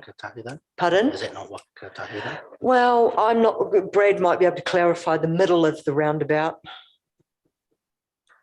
So as I understand it, what is in the confines of Te Awamutu town urban area is for what is called Wakakotahi land that the management falls to us as council. So that's my understanding. And I think that's what Brian was alluding to before around the inflow of those median strips and roundabouts that are too small for staff to safely be on them, is that it's on us as council to fill those in, not Wakakotahi. So I think the same principle applies there. If there's a sign or a chevron knocked down, that again, without Brian being here, that's my take on it. Yeah. So yeah. I mean, I don't think it needs to be a formal recommendation at this point, but I was also quite keen to follow up what we're doing with those roundabouts, because I know that it was raised again well over 12 months ago, the state of that roundabout, and apparently there was discussion back then about what kind of paving that they were going to use, but it's got no further, and it still looks horrible and is sawdust. And like I say, the chevrons are constantly knocked down. So I just really wanted to raise it here. And then, you know, if you guys are happy, I'll just follow that up with Brian and maybe get a bit of feedback further on that. You know, I think that's where I was leading with my clarification before, is that he was saying that there's been no budget he's been able to allocate to those sites. Yeah. And so the community board may wish to, through the long-term plan, try and promote that as an opportunity to, or a project to get addressed. Okay. So if we did it that way, sorry, because I forgot that. do we need a motion to say that we'd like to raise it in the long-term plan? No, we can just do that as part of our submission, eh? Cool, right, good as gold, just double checking. All right, so is there any other comments about those road things and anything further that people have said? The other one I did just wanted to bring up again was around those drains. I noticed in the couple of lots of very heavy rain that the water's not getting away particularly well, and I'm assuming it's because of leaves blocking the drains all around the place. And with the heavier rain we're seeing like rivers running down, for example, along past Awamutu College, basically a lake across the bridge down there, and because of the drains being blocked. So it's probably just another one to raise and do a reminder on. Discretionary fund, so just a quick reminder, opens on 3rd of July and will close on the 11th of August, with applications coming to us in September. And we have one other recommendation to make in regard to the public places bylaw. That closes on the 16th of July, and of course we don't have a meeting, so can I move that the Te Awamutu and Kihikihi Community Board puts in a submission to the Public Places Bylaw 2023 with final approval by the chairperson? So Kane, seconds. Yeah. All in favour? Yeah. Against? Carried. Thank you. So I think that pretty much covers that off. Thank you. Item 12, page 146. Meetings or community events that people have attended. Have we got anything tonight at all? Madam Chair, would you like to do the Treasury report and the discretionary where fund did I miss out? I application? missed that out. Oh, I jumped a whole two. Oopsie. And Bill's discretionary fund application. Sorry, Bill. Okay, let's go back to item 10 because I can't count. And I talked too much in my chair report and I was trying to jump to the end. I don't know how I managed to do that actually. Yeah. Okay, so we actually need to be going to page 114, sorry.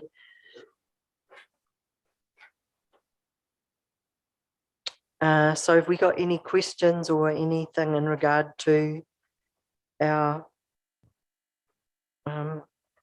Treasury report? I did just want to check with you, double check in regard to that funding. We definitely are allowed to use a portion of the next round. Yes. That's confirmed. Yes. Okay. Madam Chair, can I mention just on page 116 all these committed funds that aren't spent, like going back previous years' commitments haven't been sorted out, haven't been spent. How long do they have to sort that out? Tidy it up, because now that some of the old ones didn't actually have a time frame, but we do now have a time frame that people need to use them or return the funding, because we did have some that have been sitting there for a while. Actually, while we've got Bill cornered, Can we discuss that after the meeting? or unless he wants to, were you going to stay until the end now, or? Oh, we shouldn't be too far away. Yeah, I was just going to ask, is there any progress on the wild oar and the sign? Oh, okay, cool, righto. Thank you. So Bill hasn't got any updates just at this moment. Has Sally not got the money for that promotional video? Because that was made, it's done. There's something, it's just an internal process that hasn't happened yet. So I presume that's the same for the Christmas street flag restock as well. That's just actually, that money can be returned because that's just leftover money. The community board allocated more money and that's all that was required. Okay. And that's just remaining money. So we could do a tidy up at the next meeting of getting all unused funds returned to uncommitted. Okay, and the Cambridge wheelie bin hire, because we haven't been paying for a wheelie bin for a while. So how come I've still got that? Prior year commitments, Cambridge wheelie bin hire. Yeah, it's been paid. Yeah. I don't know why it's there, it just does. It's Okay. been paid. That was what I was thinking. It's been ages No, ago. if it's got 0 there, it's been paid. Cool. Okay. And the same with the Chamari Brass Band. So that tidies them up quite quickly. Okay. Can we have someone please to move then that that we receive the report of Nada Milne Financial Accountant? Kane, second. Bruce, all in favour? Against? Carried. Oh. Yeah, $30 that you've got down there for Armistice Commemoration Service. Yeah. That was just a wreath. That was for here. So do you put that through the discretionary fund? Yes, everything that you spend. That's for you guys to present to us. Yeah, it came out of the discretionary fund, yes. So why is it in the prior commitments? Because it's just sitting there, it's been paid. Okay, yeah, I realise it's been paid. Yeah. Yeah. So it was a motion of the Te Awamutu Community Board to use the discretion, $30 out of its discretionary fund to pay that. Thanks, So, that's all I need, because you'll have another one coming up, of course, won't you? An armistice too. Yep, that was a motion. Oh, no, that was just a motion. That was a motion for that $30. Okay. All right. So that's done with the Treasury report. Item 11, the allocation of the discretionary fund. So we currently have a funding application to us from Apakura Runanga Trust Board requesting $5,000 for the Matariki Day. Is there anything that needs to be discussed out of committee in regard to the financial information that we have been provided? No, if we're happy to make a decision where we don't need to, that makes it nice and simple. Okay, fire away. Thank you very much. I actually agree with this type of funding. I think it's actually quite a good issue and something that we can actually proceed with, because I think it promotes community, promotes unity, and it'll actually promote Kihikihi as well, which I think is great. So I do realise that we have the funds in total at the moment? We don't even have the funds. Can we actually? So I've run this past Ken Morris, and yes, we can. We can. I thought that was my discussion as well. So in doing that, I'll move the How much? I think that's fine. Okay. Can I just ask, there was what was it called? The community funds application. I'm not sure what it was called actually. Are you thinking of the event? Yeah, the district promotion fund? The district promotion fund. I'm just wondering why this event didn't fall under that. That meeting was held yesterday, and there was an application in with that, and it was declined by the committee.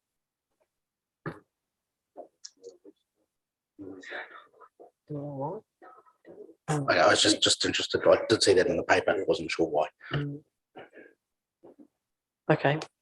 So where are you sitting? I'm just going to get a rough idea, and then we'll. Yeah, Lou's moved it, so you can support it. Cool.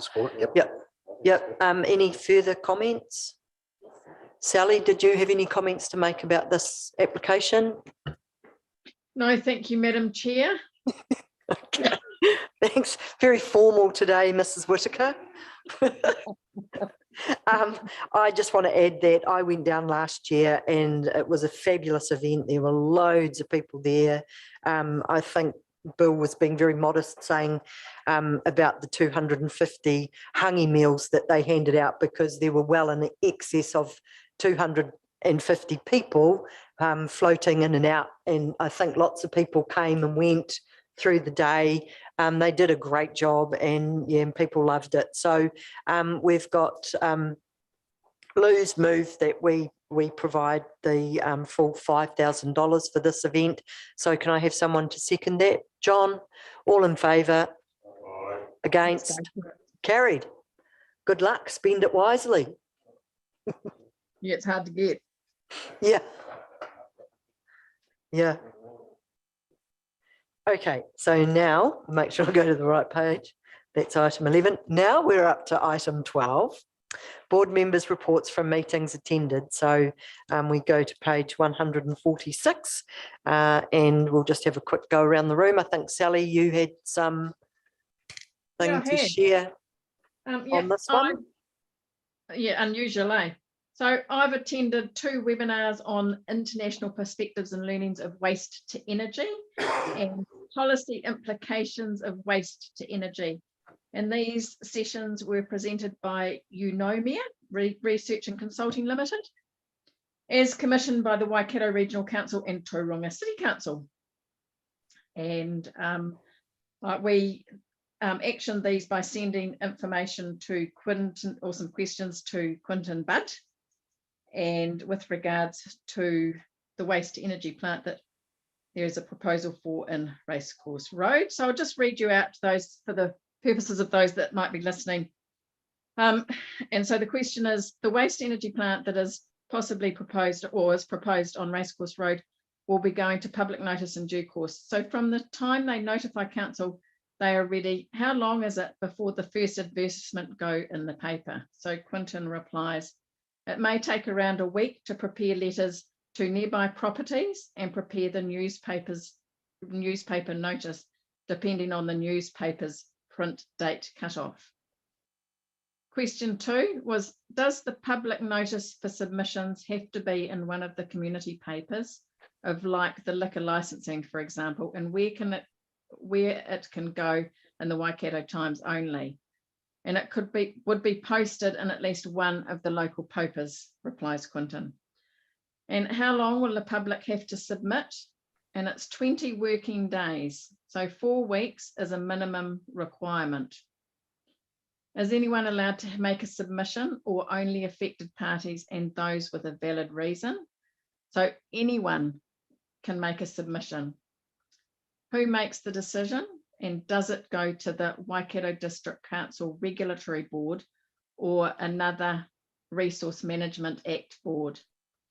So he replies, the application would be determined by an independent hearing panel, potentially in conjunction with a Waikato Regional Council hearing panel, if there is a joint hearing for both district and regional consents. The next question we asked was, does any of this come back to a council decision? We believe that some councillors think it will. And he replies, no, councillors will not be part of the hearing panel. And 7, we asked, how much influence does the public's position have on the outcome if all the other conditions have been met? Submit, and Quinton replies, and he's the consents team leader for Waipaha District Council, just so you know. Submissions provide input into understanding the relevant environmental effects of consistency with the relevant planning provisions, such as the district plan. Submissions are one of the things taken into account in the decision making, but the number of submissions for or against does not affect the decision, i.e. submissions are not a vote for or against a proposal. So that's that. And the other thing I have done is I spoke to Vanessa about the soft plastics at Pack and Save, and that is on hold with regards to costs involved. Not canned, but just on hold at present. And that's me. Other than that, dancing around and having fun. And thanks, Sally. Just on the plastics thing, so Countdown actually do currently have soft plastic provisions again. So yeah, there is still an option for people to take their soft plastics, but one of the things they do ask is for people to clean their soft plastics, because apparently they get rather revoltingly dirty ones. So and just speaking of recycling and reusing, Urban Miners this Sunday. So love to have some community board members down there. I'm hoping to not forget this time and be there. So the more help, the merrier. It's a long way from Otaku. It is true. Yes. Okay. So sorry, I'll put in my Kane, Lou and I'll hold the fort this time around. And John's a bit far in Hastings, so thanks, Sally. Is there anyone else that's caught up with the public or got anything further to add? So I joined the Zoom call, as I said before, on the CBEC National Hui. I think we've really got to get behind these guys, and I think they're really trying to elevate community boards, which is exactly what we want to do. So I think the next time they have a Hui and meeting, I think we should try and get a few more of us on there, to be honest, and really get behind them, because they're trying quite hard. And I think there's over I don't know the exact number, but over 100 community boards, I'm guessing, and they're all through the country, and they can be quite powerful if we all work together. Yeah. So and there might be another other issues that it's a national issue that we want to communicate through the country and get that support. So I think we really need to try and and I've given Carolyn Hamill a call in Whakatane, and she's definitely keen to represent. So she's I think she's the chair of the Whakatane community board, and she's been on there for, I think it's her 3rd term now, so she's experienced. And so I'll just pass that on. And I'd just like to add on that. This is Carolyn called me the other day as well, so it was really neat to see that she's being really proactive and wanting to make sure that the community boards have a voice, and that it's going back to the exec, which in previous experience we've had the ability and being told that we can go to them. So it's been an open door policy, but it was really nice to see her organise this hui and then follow up as well. And I've got a really good positive feeling from it as well. And then we can learn lots. So Lou, yep. I had a couple of things quite interesting with the Waikato Police Awards. That was actually very interesting, and listening to some of the problems and things that they're dealing with. So it was an excellent day, and some of the people they awarded were quite amazing at what they'd actually completed. So it goes in there behind the scenes. We never see it in the media, and I was absolutely amazed at some of the actions that were taken by some of the members of the police. The urban mobility meeting, I just wanted to really have that in the minutes, so that we need to get more members of the public involved in phase 1 and phase 2. We need people, and not just cyclists. I want to emphasise we need pedestrians, people, just ordinary people, to get involved in this next tier. We're dealing with that right now, in the near future. And when we do our submission, just remember, when we're doing that on urban mobility, we want those funds, because there is unfortunately a time limit from the funds being donated to us. So, and if we don't uplift them, they do become retract back to the Waikato District Council. And the other thing Bruce and I did, and he backed me on this, was the Ngāti Walkway. And I'll let Bruce talk about that, because you did a bit more work than me, but I just think that this is such an amazing project. The community have got behind it. They're telling us they're shovel ready. They've got their own diggers. The farmers in the area are prepared to get their own diggers and their own machinery and create this. And what a facility.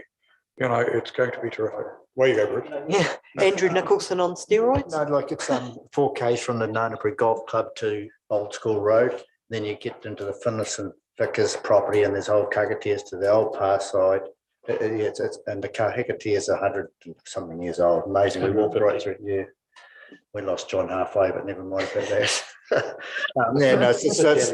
it's pretty good that they haven't got into the long-term plan yet, but they're well advanced. They've got some pretty clued up people behind them, and getting their processes and track what the cost will be, because going across the Kihikihi is like we walked through them. That won't be allowed. There'll be boardwalks, and that's going to be expensive. But they've got all the people that just can't wait to get on a digger and create it. So that part of it will cost nothing, I think. Oh, that sounds great. That's exciting. No, that's good when community. So that's why we didn't have a Prongi Award meeting, because we left Kieran at the golf club and left it. We're a bit late getting back. We walk about. No, that's really neat. And I suppose from a community board perspective, and council too. I mean, we always like to see the community getting behind things and providing initiative and some funding or own due to be able to make these projects happen. And I suppose somewhere out where you're going across farms and you're getting farmers buy-in, it certainly makes it a whole lot easier, but it sounds like it's a pretty cool project. Just talking to a few of the neighbours around where I live, they're very keen on this Homes garage. Oh, yep, cool. The only hiccup, and this goes back to council, is Linux Homes would like to know who is going down the alleyway to have a look, because Linux Homes has a lot of stuff at the back behind their building. So people are going down to have a look at the back of the garage. And so is this regularly people are going down there, or is it? Well, just what I picked up from Toe the other day when I was having a discussion about it with him. Yeah. So I thought, hey, council staff or prospective people that need to go, going to their council staff should sort of let Linux know that, hey, someone's coming down, so they're aware. If not, they'll probably just leave the gate locked at the end of the between the two buildings. Oh yeah, I can pass on to one lot, but I wouldn't know everybody that's gone down there, but I can certainly. Or if they just pop in and let Linux know that, hey, go have a look, because there's a lot of stuff down there, and you never know, someone might be down there with a crane or something, and someone get whatever. But no, the concept, everybody seems to be on board with it. Yeah. Let's see if we can win the lotto to get it going. Yeah. The same to people I've spoken to think it's a neat idea. Just on that, Mike Livingston and Shane Walsh and an engineer were in there today.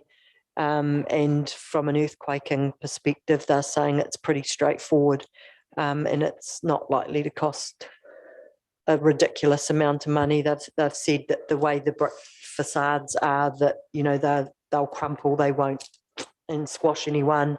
The floor's in really good condition, so he felt that there wasn't a huge amount to be done. So that was a positive from that part. Just in terms of chemicals and things in there, and yeah, they said it's fine. Cleaning that all up, is there going to be testing or anything, or just through with that? Do we know? I did ask about that, and they've said that they've checked, but obviously no one's gone to the like we might need to go to another level, but there's no point going there until we've got some indication from the Finance and Corporate Committee as to whether this is even going to be allowed. But we're just sort of ticking off some boxes. I just wonder if there's going to be a cost associated with that. That's all.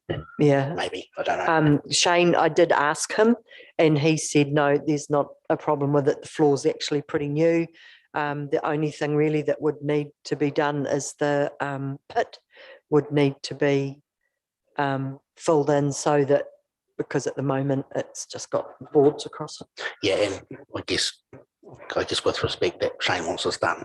So yeah. So we kind of have to, second opinion. Oh, absolutely. But again, like we haven't gone that far. The reason that the earthquake guy came in was because Mike said, look, we can get someone to have a look. It's not going to cost anything.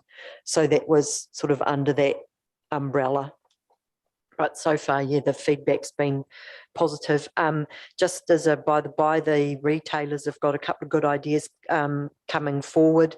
One's in regard to Christmas trees that looks really exciting. So I can't really say too much about that because I don't want to steal their thunder. But that looks like a really promising project.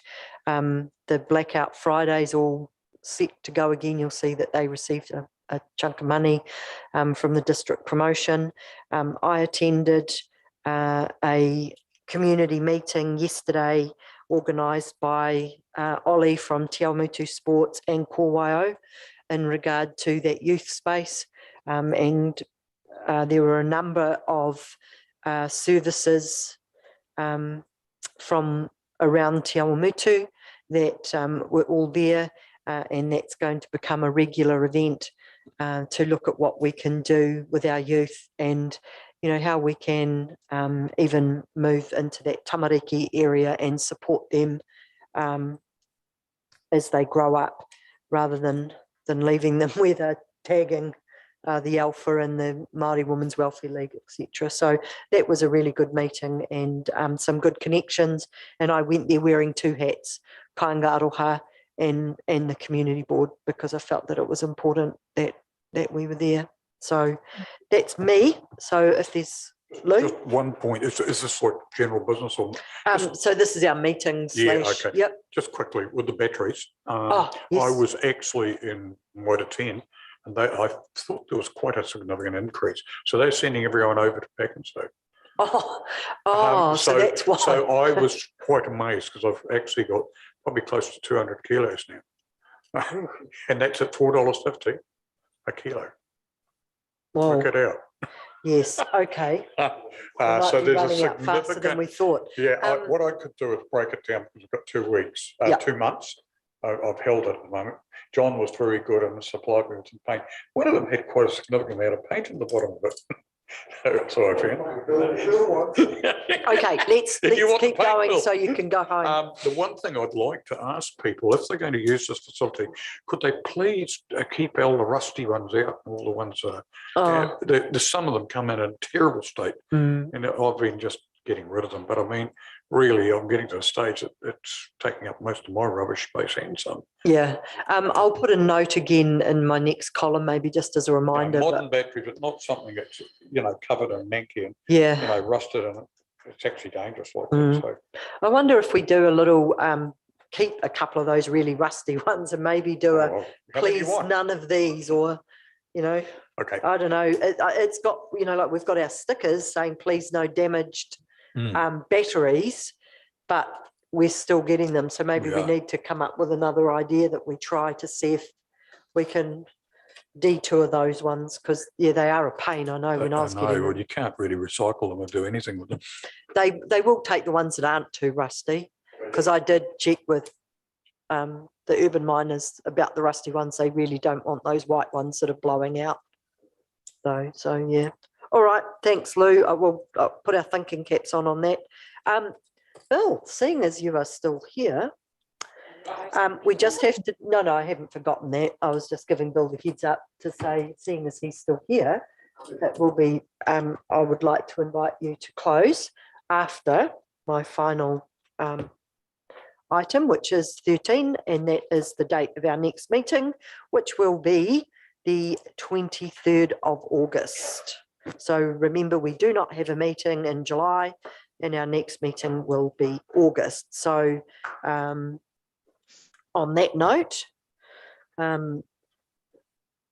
will hand over to Bill to do our karakia whakamutanga.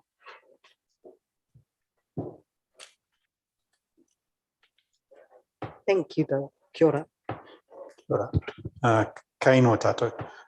Te whai o tātou ariki, kingi te hautia, poitatau te whirawhiro. Me te aroa te atua, I o karaiti, te pīwhinga tahitanga, te wairua tapu, ake, amene.